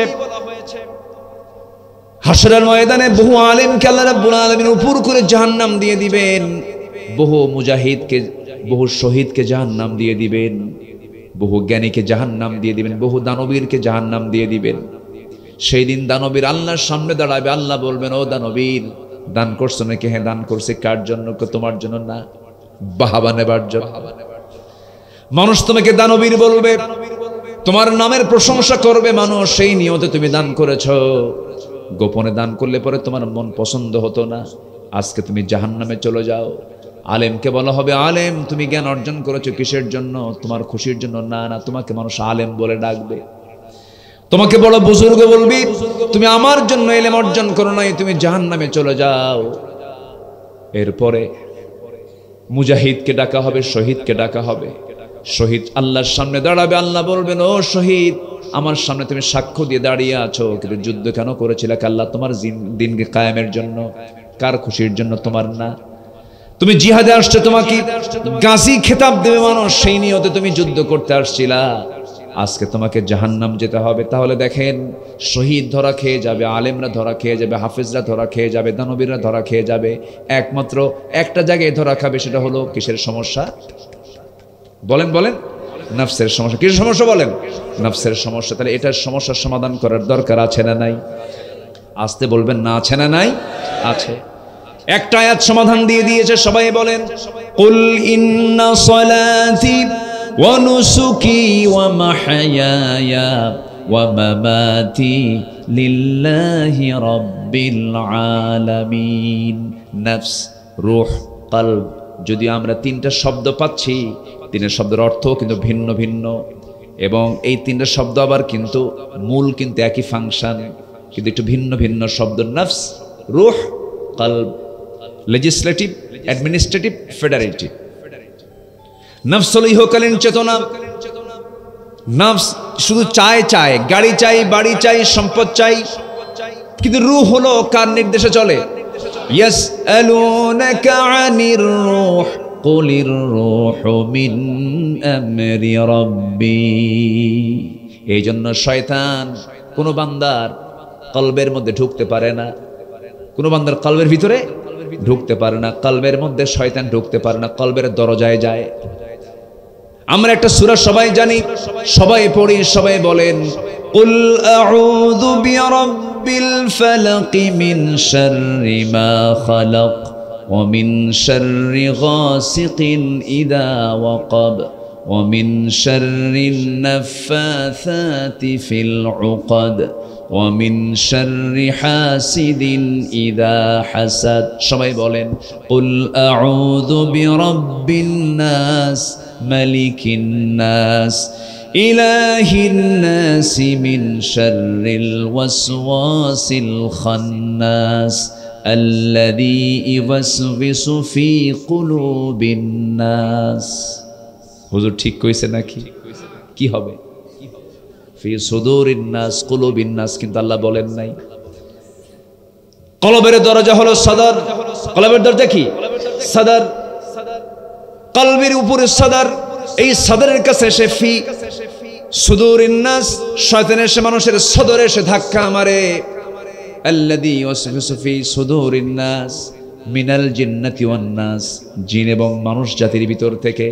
আমার বন্ধুগণ, এই জন্য ওই কলব আল্লাহ রাব্বুল আলামিন আল্লাহ নিজেই চালান। এই জন্য আল্লাহর কাছে আমরা দোয়া করবো, ইয়া মুকাল্লিবাল কুলুব সাব্বিত কলবি আলা দীনিক। আল্লাহর কাছে বলবো আমরা আমাদের দিলকে তোমার পথের সাবেত রাখো। জোরে বলি আমিন, আরো জোরে বলি আমিন। আল্লাহ সকল প্রকার রিয়া থেকে, প্রদর্শনী থেকে আল্লাহ পাক আমাদেরকে হেফাজত করুন। জোরে বলি আমিন। তাহলে এক নাম্বার হলো আমল ওয়ালা ঈমান। এক নাম্বার কি বলেন? আমল ওয়ালা ঈমান। নাম্বার 2 হলো তাসকিয়াতুন নফস, নফসের শুদ্ধতা। যা করব কার জন্য? যা করব কার জন্য? নামাজ, রোজা, হজ, যাকাত, দান সদকা, সকল কর্মকাণ্ড আল্লাহর জন্য। কবুল করবেন কে? আসতে হলো কবুল করবেন কে? আল্লাহ রাব্বুল আলামিন বলেন 3টা কাজ করবে তুমি। সূরাতুল আলার ভিতরে আসছে ক্বাদ আফলাহা মান তাযাক্কা ওয়া যাকারা ইসমা রাব্বিহি ফাসাল্লা। নাম্বার 2 হলো তোমার রবের নামটা সুন্দর করে নিবা। আল্লাহ, সুবহানাল্লাহ, আলহামদুলিল্লাহ, আল্লাহু আকবার, সুন্দর করে নামটা নিবা। সবচেয়ে বেশি খুশি হন কে? আসতে বলবেন না, কে খুশি হন? দুনিয়ার বাপকে ডাকবেন আপনি, দুনিয়াতে মাকে ডাকবেন আপনি, একবারের জায়গায় দুবার ডাকবেন বিরক্ত, 3বার ডাকবেন মহাবিরক্ত। আপনি যতই প্রিয় হন না কেন, বারবার ডাকলে পরে মানুষ বিরক্ত হয়ে যায়। কিন্তু আমার আল্লাহকে বারবার ডাকলে পরে আমার আল্লাহ তার উল্টা বেশি খুশি হয়ে যান। জোরে বলেন সুবহানাল্লাহ। ডাকবো কারে? কাঁদবো কার কাছে? দুনিয়ার কারো কাছে কাঁদবেন, আপনাকে মাইন্ড করে বসবে। স্বামী যদি বউয়ের কাছে কান্দে, বউ বলবে তুমি কি পুরুষ, কান্দো কি? ঠিক আছে না বলেন? বউ কান্দবে স্বামীর কাছে, স্বামী বলবে মেয়েরা কান্দেই, মেয়েরা কান্দেই, মেয়েদের চোখের পানি এমনি চলে আসে। পুরুষের কাছে স্বামীর কাছে বউয়ের কান্না মূল্যহীন, স্ত্রীর কাছে স্বামীর কান্না মূল্যহীন, পৃথিবীর মানুষের কাছে পৃথিবীর মানুষের কান্না মূল্যহীন, কিন্তু আমার আল্লাহর কাছে বান্দার কান্না মহামূল্যবান। জোরে বলেন সুবহানাল্লাহ। অতএব দুনিয়ার জন্য চোখের পানি ফেলে চোখের পানি নষ্ট করার দরকার নাই। চোখের পানি ফুরাবো একমাত্র কার সামনে? একটু জোরে বলেন, কার সামনে? দিনে রাতে কান্নাকাটি করার দরকার আছে না নাই? কান্নার শ্রেষ্ঠ জায়গা হলো সেজদা। কান্নার শ্রেষ্ঠ জায়গা কোথায়? সেজদা। চোখের পানি ফেলে ফেলে কাঁদবো। চোখের পানি যত ফেলবো আমি, জান্নাতটা তত নিকটে চলে আসবে। আপনি কি জানেন 7 সমুদ্রের পানি দিয়া জাহান্নাম নিভানো যাবে না। কিন্তু যদি কোনো বান্দা ওয়াল্লাযীনা ইয়াবিতুনা লিরাব্বিহিম সুজদান ওয়া কিয়ামা ওয়াল্লাযীনা ইয়াকুলুনা রাব্বানা ইসরিফ আন্না عذاب جهنم إن عذابها كان غراما ইন্নাহা সাআত মুস্তাকাররাও ওয়া মুকামা। জোরে বলুন আল্লাহু আকবার। যে বান্দারা তেরা ধারে সেজদায় কিয়ামে সেজদার মধ্যে চোখের পানি ডুকরে ডুকরে কাঁদে আর চোখের পানি ফেলে ফেলে কাঁদে, আল্লাহ রাব্বুল আলামিন বলেন ওই সমস্ত বান্দার সমস্ত গুনাহগুলো মাফ করে আমি আল্লাহ তার জন্য জান্নাতের বাজেট পাস করে ফেলি। এই জন্য কাঁদবো কার কাছে? আসতে বলবেন না, কাঁদবো কার কাছে? আমার কান্নার দাম কে দিবেন? আমার কান্নার মূল্য পৃথিবীর কেউ দেবে না। আমার কান্নার প্রকৃত মূল্য দিবেন তিনি আমার কে? আমার কান্নার মূল্য যথাযথভাবে জান্নাত দিয়ে দিবেন তিনি আমার কে? আল্লাহ তাআলা। ইমানদারের কিছু আমল আছে, কিছু খাসলত আমাদের মধ্যে নিয়ে আসতে হবে। ইমানদারের কিছু অভ্যাস আছে, সেই অভ্যাসগুলো আমাদের মধ্যে উপস্থিত থাকতে হবে। একটু পরে আসতেছি। নাম্বার 3 হলো সত্যবাদী হওয়া।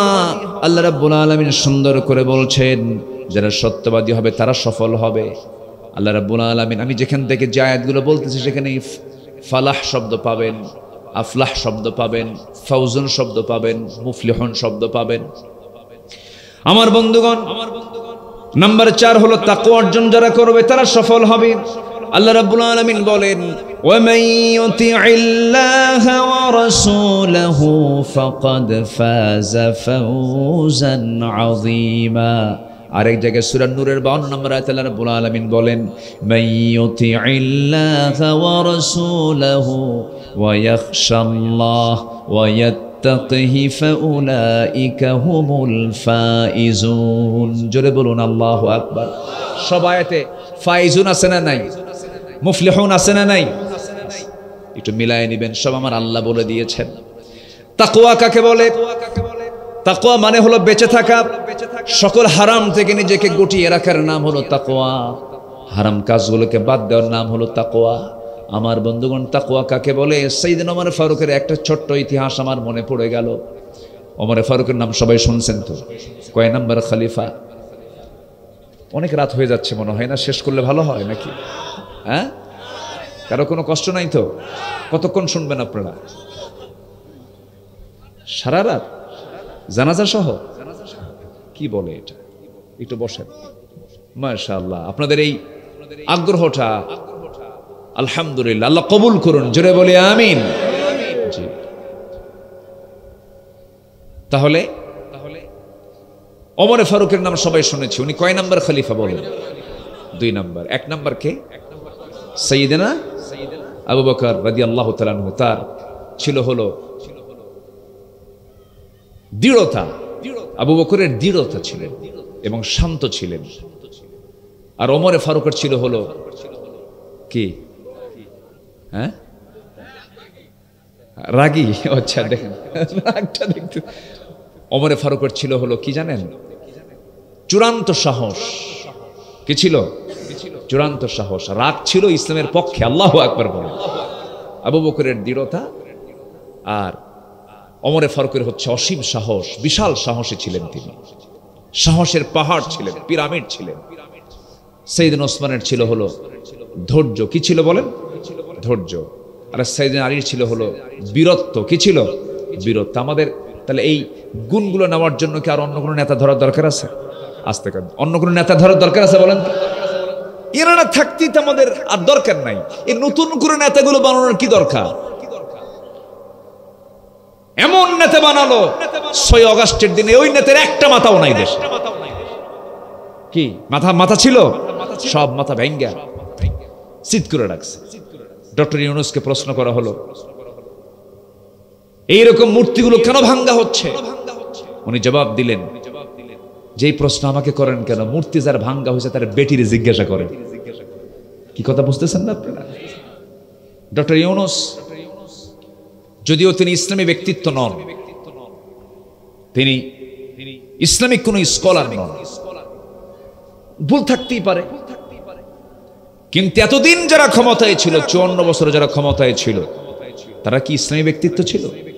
তো এত প্রশ্ন করেন কেন? কেউ কেউ তার বিরুদ্ধে কথা বলে। সূরা রুম নামে একটা সূরা আছে, গুলিবাতির রুম আছে না?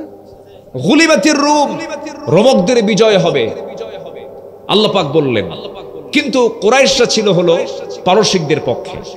তো আল্লাহ তাআলা রোমকদের বিজয় হবে, রোমকদের বিজয়ের কথা কেন বললেন? এখানে তো কোনো দিনের কোনো বিষয় না, কিন্তু ওই প্রেক্ষাপটে কুরাইশদেরকে দমন করার জন্য, কুরাইশদেরকে বোঝানোর জন্য আল্লাহ পাক এই রোমকদের ইতিহাসটা এখানে টেনেছেন। তাদের যে ভবিষ্যৎ যে নিউজটা আল্লাহ পাক আগেই জানায় দিয়েছেন। তো আমি ডক্টর ইউনূসকে বলবো না যে উনি ইসলামী ব্যক্তিত্ব, কিন্তু ওনার জাতির এই মহাসংকটে তিনি যে হালটা ধরেছেন, তিনি কি, তার কি মনে হয় আপনাদের ক্ষমতার কোনো লোভ নিয়ে তিনি ক্ষমতায় বসেছেন? আসতে কোন কেন ক্ষমতার লোভ নিয়ে বসেছেন? লোকটার নামটা কিন্তু সাধারণ নাম না, নামটা একটা নবীর নামে নাম, মুহাম্মদ ইউনূস। দুই নবীর নাম একসাথে। কয় নবীর নাম? দুই নবীর নাম একসাথে। লোকটা ম্যাজিক, লোকটার কথার মধ্যে একটা জাদু আছে, চমক আছে, ভালো করে কথা বলে, ভদ্র মানুষ।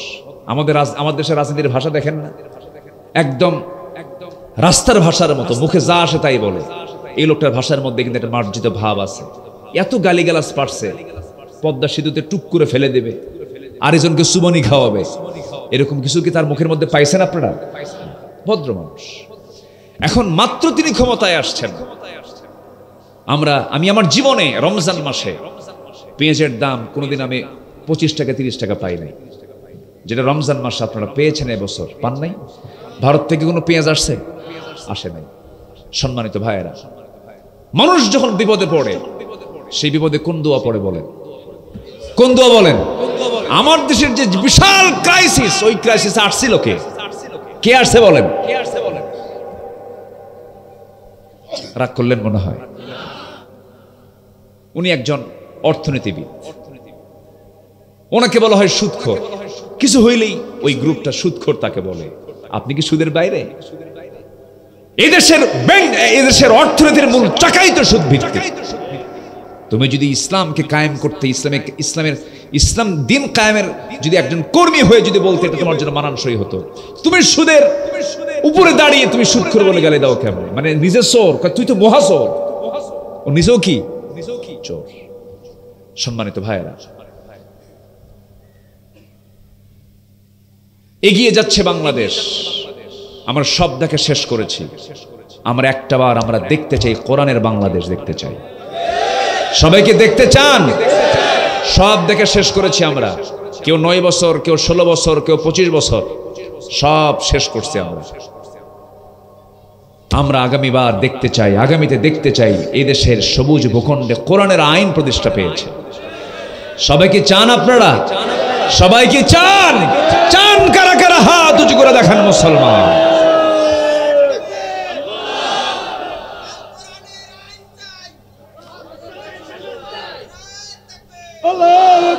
আল্লাহ কবুল করুন, জোরে বলি আমিন। কষ্ট দিয়ে ফেললাম মনে হয় আপনাদের। কোরআনের রাজনীতি আছে না নাই বলেন? আসতে বলবেন না, আছে না নাই? আমাদের কথা বলতে দিত না। মঞ্চে এসে দুই পাশে কিরামন কাতিবের বসে থাকতো। বসে থেকে বলতে, হুজুর ওয়াজ করবেন আকাশ নিয়ে আর কবর নিয়ে, দুনিয়া আমরা দেখে নেব। দুনিয়া দেখবে ওরা গাঁজা খাবে আর আমরা দোয়া করে দেব। এই সুযোগ আর বাংলাদেশের মুসলমান দেবে না। অনেক লুটপাট করেছ। দেশে রাজনীতি করতে হলে $243 বিলিয়ন দেশ থেকে পাচার হওয়া টাকা আগে দেশে ফেরত আনো। আগে দেশের টাকা দেশে আগে ফেরত আনো। অনেক কিছু আমরা শুনেছি, অনেক কিছু দেখেছি। আমরা নতুন করে দেশকে সাজাবো আমরা ইসলাম দিয়ে। জোরে বলি ইনশাআল্লাহ। আরো জোরে বলি ইনশাআল্লাহ। রাসূলকে শুধু ধর্মীয় লিডার হিসেবে মানবেন, রাসূলকে রাষ্ট্রীয় নেতা হিসেবে মানবেন না। রাসূলকে শুধু নামাজি রাসূল হিসেবে মানবেন, রাসূলকে রাষ্ট্রীয় নেতা হিসেবে গ্রহণ করবেন না। আপনার নবীর উম্মত নন, আপনি ভণ্ড, আপনি প্রতারক। রাসূলকে মানতে হবে এক জায়গায় না সব জায়গায়? সব জায়গায় মানতে হবে। আমি একজন রাষ্ট্রনেতা বানাবো, ভাবতে হবে আমার রাসূল কেমন রাষ্ট্রনেতা ছিলেন, এমন রাষ্ট্রনেতাকে আমরা রাষ্ট্রনেতা বানাবো। এই চিন্তা আমরা লালন করবে যারা, তারাই হচ্ছে নবীজির খাঁটি উম্মত। আলহামদুলিল্লাহ বলো। তাহলে 2 নম্বর খলিফার নাম কি বলেন তো? ওমর রাদিয়াল্লাহু। অনেকদিন আগে এক মাহফিলে বললাম, ওমরে ফারুককে চিনেন কে? সামনে থেকে এক ছোট্ট বাচ্চা দাঁড়ায় বলে, হুজুর আমি চিনি। কে? আমাদের বাড়ির দোতলায় ভাড়া থাকে। আমি তাকে বললাম, তুমি 100-তে 100 পাইছো কেন? তোমার বুদ্ধির দৌড় যতদূর, তোমার উত্তর ততদূর, তুমি ঠিক আছো। এ ওমর সে ওমর না। আল্লাহু আকবার। উনি একদিন কেঁদে কেঁদে বলতেছেন, একজনকে ডাক দিয়ে বলতেছেন, এই এদিকে আসো, এই যে কিছু দানা আছে, এই দানাগুলো, এই সরিষার দানাগুলো পাহাড়ের উপর দিয়ে ছিটে দাও। আমার জনপদের পাখিগুলো যদি না খেয়ে মারা যায়, কিয়ামতের দিন আমাকে আল্লাহ পাক ধরে ফেলবে। আল্লাহু আকবার বলবেন না? পাহাড়ের উপর দিয়ে তোমরা এই সরিষা কি বলে এই ছোট্ট ছোট্ট দানাগুলো, পাখিদের খাবারগুলো ছিটিয়ে দাও, যেন আমার জনপদের পাখিগুলো যেন না খেয়ে মারা যায়। ফোরাতের তীরে একটা কুকুর যদি অনাহারে মারা যায়, ইরাকের রাস্তা খারাপের কারণে গর্তের মধ্যে পড়ে গিয়ে যদি একটু উটের পা ভেঙে যায়, আমি ওমর, কিয়ামতের দিন আমাকে এর জন্য জবাবদিহি করতে হবে। কি তাদের মধ্যে পেরেশানি ছিল। একদিন তার সামনে একটা হাদিস বর্ণনা করছেন এক সাহাবী, যার মধ্যে মিসকালা হাব্বাতি মিন কিবার, সে জাহান্নামে, সে জান্নাতে যাবে না।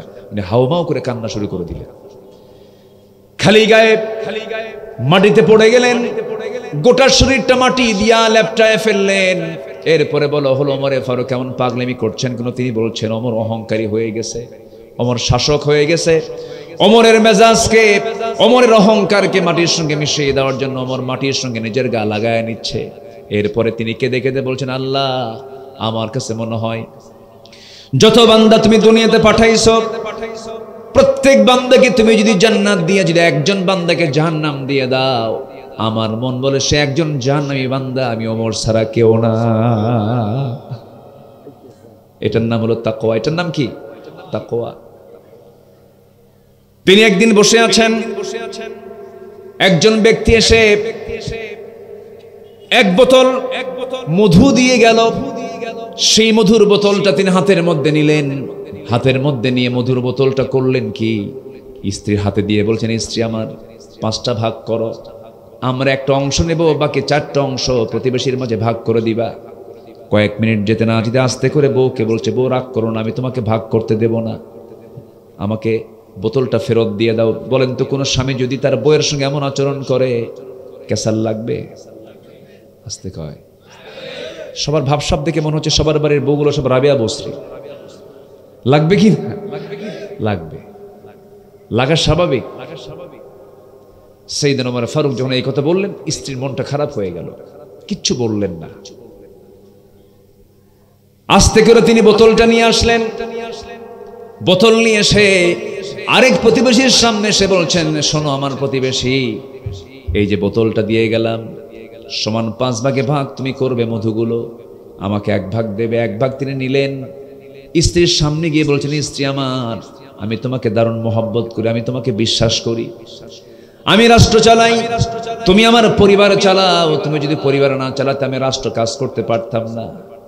তুমি আমার অনেকগুলো কাজ তুমি আগায় দাও, আমি তোমার সমস্ত কাজের জন্য কৃতজ্ঞতা প্রকাশ করছি, আমাকে মাফ করে দিও, আমি তোমাকে সন্দেহ করি নাই, আমি তোমাকে মহব্বত করি, কিন্তু মধুভাগের দায়িত্ব তোমার হাত থেকে আমি কেন ছিনিয়ে নিলাম? এর কারণটা হলো মধু ভাগ করতে নিয়ে তুমি সমান ভাগে ভাগ করবে, কিন্তু ঠিক আছে, কিন্তু কিছু অংশ মধু যে হাতে লেগে যাবে, হাতে লেগে থাকে মধু, সেটা 1 ফোঁটা হোক, 2 ফোঁটা হোক, 3 ফোঁটা হোক, এতটুকুন মধু আমাদের ভাগে বেশি আসুক এটা চাই নাই মনে করে মধুভাগের দায়িত্ব আমি অন্যের কাঁধে দিয়ে দিয়েছি।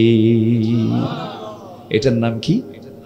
জোরে কন, আরো জোরে।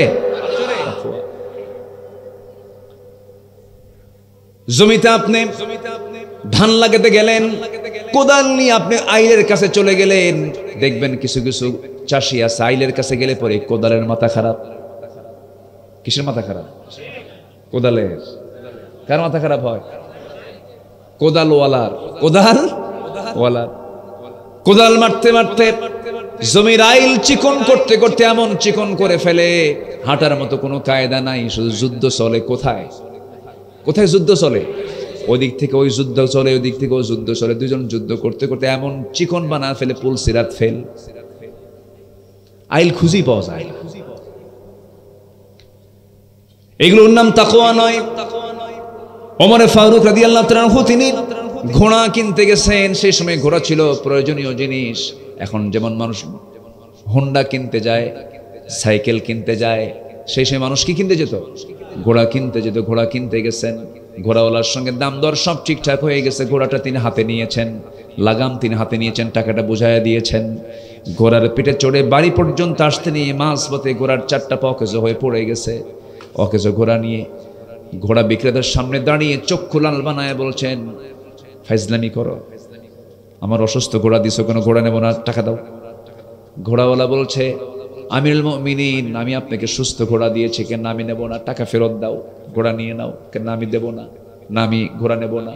দুজন চরম দ্বন্দ্ব লেগেছে। এক পর্যায়ে ঘোড়া বিক্রেতা বলছে, আমিরুল মুমিনিন, এই বিচারের রায়টা আমরা দুজন মিলাতে পারবো না, চলুন আমরা আদালতে যাই। কোথায় যাই? কারে কয়? বলেন কারে কয়? আদালত কার নির্দেশে চলে? চিন্তা করেন। একজন বিচারপতি বিচার করবেন, বিচারপতির চিফ জাস্টিস, বিচারপতির বিচারপতি হচ্ছেন ওমরে ফারুক রাদিয়াল্লাহু তাআলা আনহু। তার বিরুদ্ধে একজন সাধারণ ঘোড়া বিক্রেতা বলতে, চলো আমরা আদালতে চলে যাব। আদালত কত স্বাধীন ছিল, বিচার বিভাগ কত স্বাধীন ছিল, চলো যাই। চলে গেলেন। চলে যাওয়ার পরে বিচারপতি সাইয়েদনা ওমরে ফারুককে দেখা মাত্রই আস্তে করে সম্মান করে দাঁড়ায় গিয়ে বলছেন, হুজুর আমিরুল মুমিনিন, আপনি এই জায়গায় কেন? তিনি বলছেন, ঠিক আছে, তোমার চেয়ারে তুমি বসো, প্রার্থী হয়ে আসছি, বিচার প্রার্থী হয়ে আসছি। এই যে ঘোড়াওয়ালা আমার বিরুদ্ধে বিচার দিছে, আমারটাও শোনো, ওরটাও শোনো। দুইজনের কথা শোনার পর সেই সময় তুমি রায় দিবা, আমাকে দেখে নয়। আনতাহকুমু বিল আদল, আনতাহকুমু বিল আদল, ইয়াদিলু হুয়া আকরাবু লিত্তাকওয়া, ইয়াদিলু হুয়া আকরাবু লিত্তাকওয়া। ইতিদাল, এটাই হলো সবচেয়ে বড় তাকওয়া। এরপরে তিনি বললেন, তুমি বিচার করো। দুই পক্ষের কথা শোনার পরে কাজী সুরাই ইবনুল হারিস আল কিন্দি রাহমাতুল্লাহ আলাইহি তিনি বললেন, আমিরুল মুমিনিন, দুঃখিত, আজকের এই বিচারের রায়টা আপনার বিরুদ্ধে চলে যাবে। কেন? বুঝায়া দাও। আপনি আমার সামনে সুন্দর করে কথা বলছেন, আপনি এই অবস্থায় সশরীরে সুস্থ অবস্থায় বাড়ি ফিরবেন, তার কি কোনো গ্যারান্টি আছে নাকি? না। ঘোড়া তো একটা প্রাণী, অসুস্থ হতেই পারে। লেনদেন হয়ে গেছে, সবকিছু চুক্তি কমপ্লিট হয়ে গেছে, টাকা দিয়েছেন, জিনিস বুঝে নিয়েছেন, প্রাণী বুঝে নিয়েছেন। আপনার মালিকানা আসার পরে ঘোড়া অসুস্থ হয়ে গেছে, এটা আপনার লস। কিচ্ছু বললেন না, মাথা নিচু করে আস্তে করে বের হয়ে চলে আসলেন। পরের দিন মজলিসে শুরার বৈঠকে তিনি সিদ্ধান্ত জানায়া দিলেন, একজন বিচারপতি আছে, আঞ্চলিক বিচারপতি, কত বড় সাহস তার, কি তাকওয়া তার। আমি ওমর আমার দিকে তাকায়া বিচার করলো না, সে আল্লাহর দিকে তাকায়া বিচার করলো। ওকে নর্মাল জাস্টিস না বানায়া তাকে সেন্ট্রাল জাস্টিস বানায়া দিলাম। আল্লাহু আকবার বলেন। এটার নাম কি? তাকওয়া। এই গুণগুলো আনতে হবে আমাদের মাঝে। এই সমস্ত গুণগুলো আনলে পরে আল্লাহ রাব্বুল আলামিন বলছেন তুমি সফল হয়ে যাবে। সফলতার কাজগুলো এগুলো। নাম্বার 5 হলো ধৈর্যশীল হব। আল্লাহ রাব্বুল আলামিন বলছেন, ইন্নী জাযাইতুহুমুল ইয়াওমা বিমা সাবারু আন্নাহুম হুমুল ফাইজুন। জোরে বলুন আল্লাহু আকবার। নাম্বার 6 হলো আল্লাহ এবং রাসূলের আনুগত্য যারা করবে তারা সফল হবে। ওয়া মান ইউতিইল্লাহা ওয়া রাসূলাহু ফাকাদ ফাযা ফাওজান আযীমা। আনুগত্য হবে 1 নাম্বার কার?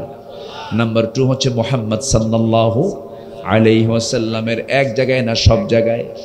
আসতে বলবেন না, এক জায়গায় না সব জায়গায়। নামাজের মধ্যে ইমাম সাহেব সূরা ফাতিহা না বলে যদি কুলহু দিয়ে শুরু করে নামাজ পড়বেন নাকি? এটা যেমন অপরাধ, আপনি নামাজ পড়বেন না। কিন্তু সমাজে যদি আল্লাহর আইন বাদ দিয়ে যদি দুনিয়ার আইনটা কেউ চালায়, তখন আপনি মানবেন নাকি? প্রতিবাদ করার দরকার আছে না নাই? আমরা তো চুপ থাকি, এটা তো চুপ থাকা যাবে না, আমাদেরকে কাজ করতে হবে। নাম্বার 7 হলো সৎ কাজের আদেশ দেওয়া, সৎ কাজের বাধা দেওয়া। এই কাজ যারা করবে তারা সফল হয়ে যাবে।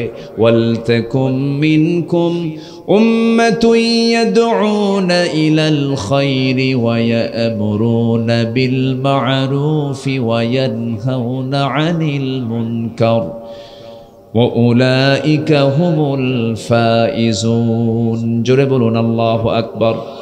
নাম্বার 8 হলো তওবা করা। কি করা বলেন? তওবা করা। তুবু ইলাল্লাহি জামিআন আইয়ুহাল মুমিনুনা লাআল্লাকুম তুফলিহুন। জোরে বলুন আল্লাহু আকবার। সূরা নূর আয়াত নাম্বার 31 আল্লাহ বলছেন তওবা করো তোমরা সফল হবে। কি হবে? সফল হবে। নাম্বার 9 হলো ওই সমস্ত বান্দাগুলো সফল যাদের মধ্যে 7টা গুণ থাকবে। কয়টা গুণ বলেন? 7টা গুণ থাকবে। মহান রব্বুল আলামিন সুন্দর করে বলছেন, ঠোঁট মিলা সবাই বলুন, قد أفلح المؤمنون الذين هم في صلاتهم خاشعون। জোরে বলুন আল্লাহু আকবার। আমরা কাফিরদের গুণগুলো না নিয়ে, মুনাফিকদের গুণগুলো না নিয়ে আমরা মুমিনদের গুণ নেব। কাফিরুন সূরা আছে না নাই? কাফের হওয়ার জন্য নাকি? মুনাফিকুন সূরা আছে না নাই? মুনাফিক হওয়ার জন্য নাকি? সেই কাফেরের গুণ যেন না থাকে, মুনাফিকের বদগুণ যেন না থাকে। আল্লাহ রাব্বুল আলামিন কাফেরকে চেনার জন্য কাফিরুন দিয়েছেন, মুনাফিককে চেনার জন্য মুনাফিকুন দিয়েছেন, আর ইমানদারকে চেনার জন্য আল্লাহ পাক মুমিনুন দিয়েছেন। জোরে কোন সুবহানাল্লাহ। ভাইজান, এই যে ভাই, বসে আমরা দোয়া করে দেব।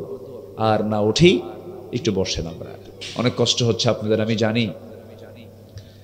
একে তো গরম, একটু গরম পড়ছে, গরমও লাগতেছে। কষ্ট না? একটু কষ্ট হচ্ছে না? চালাবো আলোচনা চালাবো। কারো কোনো আপত্তি নাই তো? জোরে বলি ইনশাআল্লাহ। আর একটু সময় লাগবে, এরপরে আমরা শেষের দিকে আস্তে আস্তে চলে যাব। আজকের মাহফিলটাকে বাস্তব করার জন্য অনেকেই সহযোগিতা করেছেন। বিশেষ করে আমি তার নামটা নিতে পারিনি, আমাদের হারুনুর রশিদ আকন ভাই। উনি কোথায়? বাহিরে গেছে। আলহামদুলিল্লাহ, অনেক মেহনত করেছেন। শাহাদত হোসেন খলিফা নৈয়ারি অনেক মেহনত করেছেন। তাদের আল্লাহ সকল খেদমতকে তুমি আল্লাহ কবুল করো। জোরে বলি আল্লাহুম্মা আমিন। এই মাহফিল প্রত্যেক বছর হোক, সবাই চান না? সবাই চান তো ইনশাআল্লাহ? এই মাহফিল প্রত্যেক বছর হবে। জোরে বলি ইনশাআল্লাহ। সবাইকে নিয়ে আমরা করব। পীরপন্থী, ডানপন্থী, যে পন্থী হোক না কেন, মুসলমান কিনা, মাহফিলের ক্ষেত্রে আমরা সব এক হয়ে যাব। জোরে বলি ইনশাআল্লাহ। আর জোরে বলি ইনশাআল্লাহ। সম্মানিত ভাইয়েরা, হ্যাঁ, আল্লাহ, আমি আসবো আবার? উনি আসতে বলে। আসবো, আসতে হবে। দেখা যাক ইনশাআল্লাহ। আল্লাহ কবুল করুন। জি, শুধু কিন্তু ঝাল খাবো না, মিষ্টিও খাবো। ঝালকাঠিতে শুধু ঝাল খাওয়া যাবে না, ঝাল মিষ্টি টক সবই লাগে। সব স্বাদ কে দিয়েছেন? এই স্বাদটা কোথায় পাই আমরা? বলেন কোথায় পাই? জিহবাই পাই। জিহবা কে দিয়েছেন? আচ্ছা, জিহবাটা কি আমাদের শুকনা না ভেজা? কি দিয়া? লালাটার স্বাদ কি বলেন? লালার কেমন স্বাদ? কেমন বলেন? কোনো স্বাদ আছে? লালার কোনো গন্ধ আছে? গন্ধ নেই। যদি গন্ধ থাকতো, লালা যদি একটু মিষ্টি হতো, পৃথিবীর কোনো খাবারের স্বাদ পেতাম না। আল্লাহু আকবার বলেন। আল্লাহু আকবার। দেখেন কোনটা? একই দেহ, মুখের ভিতরে যে লালা, এর কোনো স্বাদ নাই। এর মধ্যে কি নাই? কিন্তু স্বাদের মেশিন কার মধ্যে? ওই লালার ভিতরে। জোরে কোন সুবহানাল্লাহ। আচ্ছা, কানের মধ্যে হাত দিলে পরে ময়লা বের হয় না? ইয়ার ওয়াক্স, এটাকে ইয়ার ওয়াক্স বলে। এটা কি মিষ্টি, ঝাল না তিতা? এটা তো মুখে নেন নাই হয়তো কেউ। আচ্ছা, মুখে তো নেওয়া সম্ভব না, কিন্তু এটার মধ্যে কোনো স্বাদ। এটা তিতা। এটা কি বলেন তো? তিক্ততা। এর মধ্যে তিক্ততা আছে। কানের ইয়ার অক্সটা একটু তিতা লাগে। কেন লাগে? কানের মতো মূল্যবান এই সম্পদ, এই মেশিন যদি নষ্ট হয়ে যায়, রাতের আধারে শুয়ে পড়েছেন, যদি মিষ্টি হতো, ওটা যত মিষ্টি, সে জায়গায় কি আসে বলেন? আর সব পিঁপড়ে জমা হতো কোথায়? কানে। বলেন ঘুমাতেন কেমনে? বলেন আল্লাহ পাক গার্ড হিসাবে কানের মধ্যে যে ওটা, কানের মধ্যে এটা কি বলে এলাকায়? কি কয়? খৈশ। এটা আবার কি শব্দ বলবে? আচ্ছা, খসি। কানের যে খসি, এটা যদি তিক্ততা না হতো, যদি তিক্ত না হতো, তাহলে মিষ্টি হলে পরে সব পিঁপড়ে জমা হতো কোথায়? কানে। কান নষ্ট হয়ে যেত। আল্লাহ পাক দেখেন কান দিয়েছেন, আবার ওর মধ্যে এমন একটা মানে খোশ দিয়েছেন, এমন একটা জিনিস দিয়ে রাখছেন যেন পিঁপড়া ঢুকলেও যেন তাড়াতাড়ি বের হয়ে বাসে। দেখেন না, পিঁপড়া থাকে, যদি ভুল করে যদি একটু ডিসলাইন হয়ে ঢুকেও যায়, ও থাকে না, তাড়াতাড়ি বের হয়ে আসে। দুর্গন্ধ থাকে না, ওর কাছে ভাল লাগে না। আচ্ছা, গেল। চোখের পানি কেমন লাগে বলেন? লবণ তো বোঝার কথা, কারণ এই এলাকার পানিগুলো কি? কই মিষ্টি। মিষ্টি নাকি? এখানে মিষ্টি, পিরোজপুরে লোনা আছে তো, বরিশালেও লোনা আছে, পটুয়াখালীর দিকে লোনা আছে। আচ্ছা যাই হোক, লোনা আছে। আপনার এলাকার ইলিশ কোন পানিতে হয় বলেন? লোনা পানিতে। হ্যাঁ, মিষ্টি আছে, লোনাও আছে, দুটা মিল। শোনেন, নদী কোন জেলা বলে বলেন? বেশি বেশি নদী কোথায় আছে? কি কি জানে কয়? ধান নদী, খাল, এই তিনে বরিশাল। সব নদী আছে, মিঠা নদী আছে, খরস্রোতা আছে, জোয়ার আছে, ভাটা আছে, এই মিলেই তো বরিশাল। বলি আলহামদুলিল্লাহ। লোনা। তাহলে চোখের পানি কি বলেন তো? লোনা। চোখের পানি লোনা কেন? চোখের পানি এই জন্য লোনা, আল্লাহ রাব্বুল আলামিন এই জন্য লোনা করে দিয়েছেন। এই যে আমরা নদীর পানি, খালের পানিগুলো মিঠা, এই পানিগুলো জমা হয় সমুদ্রে গিয়ে, সমুদ্রের পৃথিবীর সকল 7 সমুদ্রের পানিগুলো মিঠা না লবণ? লবণ। লবণের জন্য করা হয়েছে, সমস্ত জীবাণুগুলো গিয়ে সব জমা হয় সমুদ্রে। সমুদ্রের সে লোনা পানি, সেই লবণগুলো সমস্ত জীবাণুকে ধ্বংস করে ফেলে। আপনার শরীরে মুখে টনসিল হয়েছে, টনসিলটা ফুলে গেছে, ডাক্তারে বলে দেয় লবণ পানি দিয়ে একটু গার্গিল করবেন, জীবাণু নষ্ট হয়ে যাবে, জীবাণু মরে যাবে। লবণ থাকে যেখানে, সেখানে জীবাণু বসবাস করতে পারে না। আল্লাহ রাব্বুল আলামিন আপনার চোখের মধ্যে পানিটা আল্লাহ পাক লবণ করে দিয়েছেন, স্থায়ী মলম আকারে দিয়ে দিয়েছেন। আবার সকালবেলা পিচ্ছিল পদার্থ বের হয়, এটাও আপনার জন্য মলম। আল্লাহ শুধু চোখ বানায় দেন নাই, দেখেন একই দেহ, এই চোখের পেছনে এক্সট্রা করে মেশিন আছে, সেই মেশিন দিয়ে লবণ পানি বের করে মলম দিয়ে আল্লাহ পাক চোখটাকে ভালো রেখে দেয়। তাহলে চোখের পানি লোনা। চোখের পানি কি? লোনা। কানের ইয়ার অক্সর তিতা। আবার মুখের যে জিহবা আছে, জিহবার চতুর্পাশে যে লালাগুলো পড়ে, সেই লালার মধ্যে কোনো স্বাদ নাই। এর যদি মিষ্টি হতো, পৃথিবীর সমস্ত খাবারগুলো তিতা লাগতো, খাবারে কোনো স্বাদ পেতেন না। খাবার জিহ্বায় লাগার সঙ্গে সঙ্গে, এটা পোয়া মাছ, পোয়া মাছ আছে না এখানে, এটা সরিষার ভর্তা, এটা আলু ভর্তা, এটা বেগুন ভর্তা, এটা লোট্টা ফিশ, এটা পুঁটি মাছ, এটা ইচা মাছ। এই যে হাজারো স্বাদ আল্লাহ রাব্বুল আলামিন একটা মেশিনের মধ্যে দিয়েছেন, জিহ্বার মধ্যে দিয়েছেন। আর এই জিহ্বাটাকে ভিজিয়ে রেখেছেন স্বাদহীন পানি দিয়া, স্বাদহীন লালা দিয়ে। জোরে কোন সুবহানাল্লাহ। আল্লাহ রাব্বুল আলামিন এত সুন্দর করে নিপুণ সৃষ্টিকারী তিনি, আমাকে আপনাকে কত সুন্দর করে বানিয়ে দিয়েছেন। মাথা থেকে পা পর্যন্ত একটু তাকায়া দেখেন কি সুন্দর করে বানানো হয়েছে। মাথার চুল আল্লাহ পাক কত সুন্দর করে দিয়ে দিয়েছেন। এরপরে মাথার চুল থেকে পার গোড়ালি পর্যন্ত প্রত্যেকটা অঙ্গ প্রত্যঙ্গের নিয়ামত কার? আসতে বলবেন না কার?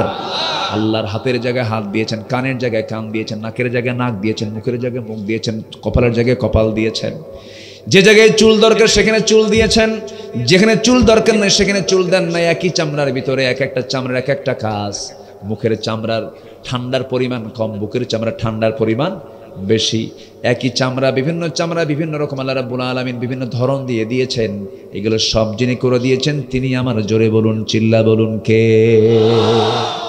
অতএব শুকরিয়া আদায় করব কার? আল্লাহ পাকের। এবং স্বতন্ত্র করে বানিয়েছেন। আমার ভাইয়ের হাত, মুরব্বির হাত, আমার হাত কোনোদিন মিলবে না ওনার। এমন কি গোটা দেহ তো আছেই, নখের যে অগ্রভাগ, এই যে 5টা আঙ্গুল, 5টা আঙ্গুলের যে অগ্রভাগ, বালা কাদিরিন আলা আন নুসাওয়িয়া বানানা। আল্লাহ বলছেন আমি তোমার এমন রব যে রব নখের অগ্রভাগের 1/2 ইঞ্চি জায়গাও একটার সঙ্গে আরেকটা মিল রাখি নাই। জোরে কোন সুবহানাল্লাহ। মিল থাকলে রেজিস্ট্রি অফিস কি চলতো নাকি? রেজিস্ট্রি অফিস চলতো? কোনো ইমিগ্রেশন চলতো নাকি? হজে ইমিগ্রেশন পার হওয়া লাগে, ফিঙ্গার প্রিন্ট নিয়ে নেয়, আই প্রিন্ট নিয়ে নেয়। চোখের সঙ্গে কারো মিল নাই, চোখের প্রিন্ট আছে, আঙ্গুলের প্রিন্ট আছে, জিহ্বার প্রিন্ট মিল নাই, চামড়ার প্রিন্ট মিল নাই। আপনার চামড়ার বাকল এখান থেকে উঠে গেছে, রোড অ্যাক্সিডেন্ট করেছেন, এই চামড়াটা নাই। ডাক্তাররা সার্জারি করে এই চামড়া, এটাকে সুন্দর করার জন্য এটা দেখা যায় নিতম্বের চামড়া অথবা ভিতরের কোনো সাইডের চামড়া নিয়ে আসে, সেখান থেকে কেটে এখানে লাগায় দেয়। গরুর চামড়া দিলে হবে নাকি? বাবার চামড়া ছেলেকে দিলে হবে নাকি? ছেলের চামড়া বাবাকে দিলে হবে নাকি? হবে না। আপনার চামড়া এক্সট্রা করে আল্লাহ রাব্বুল আলামিন কিছু জায়গায় গোশত বাড়ায় দিন, সেখান থেকে কেটে নিয়ে তুমি এই জায়গায় লাগায় নাও। আল্লাহু আকবার বলো। হার্ট স্ট্রোক হয়েছে আপনার, অপারেশন করা দরকার, এক্সট্রা রগ দরকার, বাইপাস সার্জারি করতে হবে, বাইপাসের জন্য এক্সট্রা করে রগ লাগবে। সেই রগ গরুর রগ নাকি, ছাগলের রগ নাকি, বাবা দিয়ে ছেলে নাকি? না, আল্লাহ পাক আপনার বডির মধ্যে এক্সট্রা করে কিছু লম্বা রগ সেট করে দিয়েছেন। আগে বুক না চিরে, আগে পাটা চিরে নিয়ে পায়ের নিচের দিকে কিছু এক্সট্রা রগ আছে, সেই রগ থেকে অপারেশন করে বের করে সেই রগ বুকের সঙ্গে লাগায়া, হার্টের সঙ্গে লাগায়া ডাক্তার অপারেশন করে দেয়। যেরকম সুবহানাল্লাহ। শুকরিয়া আদায় করব ডাক্তারের না আল্লাহর। কার কার কার? রগ না দিলে অপারেশন হতো? রগ দিয়েছেন কে? প্রশংসা কার? আল্লাহ। আল্লাহ কি দেননি, কি দেননি। আমার কাছে মনে হয় কি জানেন, এই নাক, এই মুখ, এই কান, এই চোখ, পদ্মা, মেঘনা, যমুনা যত বড় তার চেয়ে বড়। আল্লাহু আকবার বলেন। এরপরও বান্দাকে আল্লাহ আমারে দেখি না, আল্লাহ আমারে দেখি না। আল্লাহ সব দিয়ে দিয়েছেন। এখন আমাদের কাজ হচ্ছে আমরা হুকুমটা মানবো কার? যে হুকুমটা মানবো কার? এক জায়গায় না সব জায়গায়? নামাজ পড়বো কয় ওয়াক্ত? নামাজ পড়বো কয় ওয়াক্ত? কারা কারা পড়বেন একটু হাত তুলে দেখেন থেকে। 5 ওয়াক্ত নামাজ পড়বেন কারা কারা? জোরে বলি ইয়া আল্লাহ, আমাদেরকে 5 ওয়াক্ত সালাত আদায় করার তৌফিক তুমি আল্লাহ দিয়া দাও। জোরে বলি আমিন। আরো জোরে আমিন। হাত নামান। আমরা যখন পৃথিবীতে আসি না, আমরা কার্পেটে ছিলাম। বলেন কার্পেটে। খাওয়াইছে কে? মা। খাওয়াইছে কে? পায়খানা করছি, পেশাব করছি, কিছুই লাগে নাই। মার পেটে পেশাবও নাই, পায়খানাও নাই, সব মেইনটেইন করে দিয়েছেন তিনি আমার কে? আল্লাহ। দুনিয়াতে সে পেশাব আর পায়খানা, দুনিয়াতে সে কি? পেশাব আর পায়খানা। জান্নাতে পেশাবও নাই, পায়খানা নাই, মার পেটের মতো। জান্নাতের মধ্যে কোনো পেশাব পায়খানা হবে না। সুবহানাল্লাহ বলেন, আল্লাহু আকবার বলেন। সেই মার পেটে হচ্ছে 3টা অন্ধকার। মার পেটে কয়টা অন্ধকার বলেন? 3টা অন্ধকার। এই 3টা অন্ধকার আমাকে রেখেছেন তিনি কে? এটা বিজ্ঞান বলতেছে আজকে যে মার পেটের মধ্যে 3টা অন্ধকার। আল্লাহ রাব্বুল আলামিন আজ থেকে 1500 বছর আগে এই বক্তব্য আগিয়ে দিয়ে দিয়েছেন।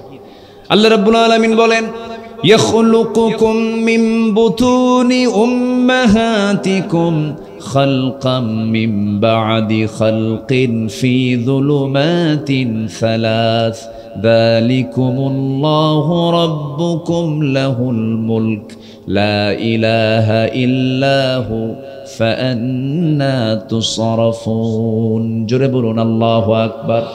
আরো জোরে আল্লাহু আকবার। তিনি তোমাদের সৃষ্টি করেন তোমাদের মাতৃগর্ভে, এক সৃষ্টির পর আর এক সৃষ্টি, ত্রিবিধ অন্ধকার। 3টা অন্ধকার। কয়টা অন্ধকার বলেন? 3টা অন্ধকার। তিনি আল্লাহ, তিনি তোমার প্রভু, যিনি তোমাকে ত্রিবিধ অন্ধকারে বানিয়েছেন। এটাকে আজকে বিজ্ঞান গবেষণা করে বলতেছে প্রথম অন্ধকার হলো পেটের দেয়াল। পেটের দেয়াল, অ্যাবনোমিনাল ওয়াল। নাম্বার 2 হলো, দ্বিতীয় অন্ধকার হলো গর্ভাশয়ের দেওয়াল। গর্ভাশয়ের দেওয়াল, অভ্যন্তরীণ স্তর, যেখানে ভ্রূণ অবস্থান করে এবং সুরক্ষিত থাকে। নাম্বার 3 হলো অ্যামনিওটিক মেমব্রান। অ্যামনিওটিক মেমব্রান, পাতলা স্তর যা ভ্রূণকে ঘিরে থাকে, অ্যামনিওটিক ফ্লুইড দিয়ে সুরক্ষা দিয়ে দেয়। আল্লাহ আজকে থেকে 1500 বছর আগে ত্রিবিধ অন্ধকারের কথা বলেছেন। আজকে বিজ্ঞান বলতেছে আল্লাহ পাক প্রত্যেক সন্তানকে 3টা অন্ধকারের মধ্যে রেখে দিয়েছেন। যেরকম সুবহানাল্লাহ। সব অবদানগুলো কার?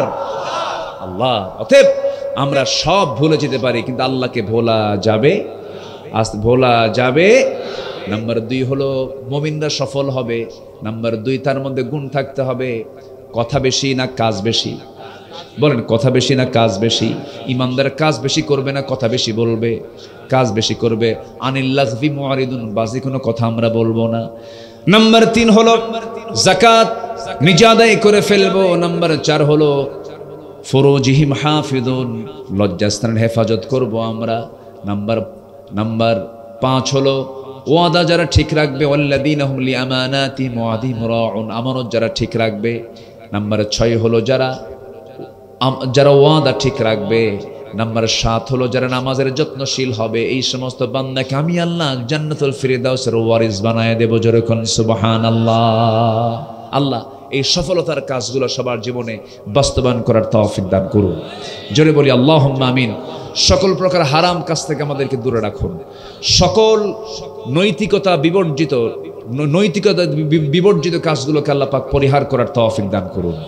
সম্মানিত উপস্থিতি, সবার পরিবারকে আল্লাহ পাক ইসলামী ধাঁচে পরিবারগুলো সাজানোর তৌফিক দান করুন। প্রত্যেক মা বোনকে পর্দায় থাকার তৌফিক দান করুন। কমপ্লিট পর্দা, যে পর্দায় জান্নাত আছে এই পর্দা পালন করার তৌফিক দান করুন। বোরকা পরে কিন্তু খালাতো ভাইয়ের সঙ্গে দেখা করে, বোরকা পরে কিন্তু চাচাতো ভাইয়ের সঙ্গে দেখা করে, বোরকা পরে কিন্তু দুলা ভাই একেবারে পাগলা হয়ে যায়, আছে না নাই?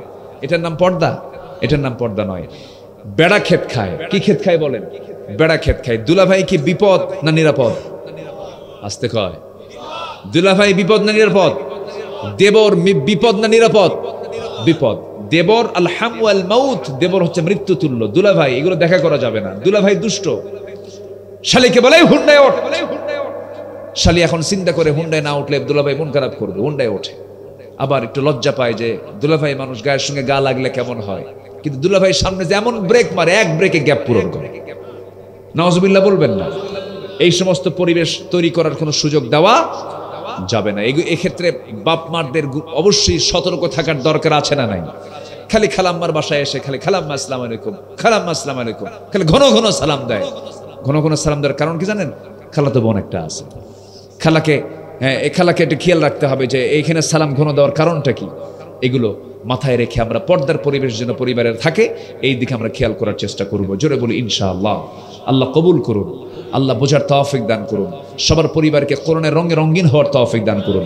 ফজর থেকে ওঠার সময় যেন পরিবার থেকে কোরআনের আওয়াজ ভেসে আসে, সবার মুখ থেকে যেন তেলাওয়াত বের হয়ে আসে, সবার ঘরে ঘরে যেন আল্লাহর কালামের জিকির হয়। প্রত্যেকটা নামাজে যেন হাইয়া আলাস সালাহ শোনার সঙ্গে সঙ্গে সবাই যেন নামাজে দাঁড়িয়ে যায়, এমন পরিবার সবাই গড়ার তৌফিক আল্লাহ পাক দান করুন।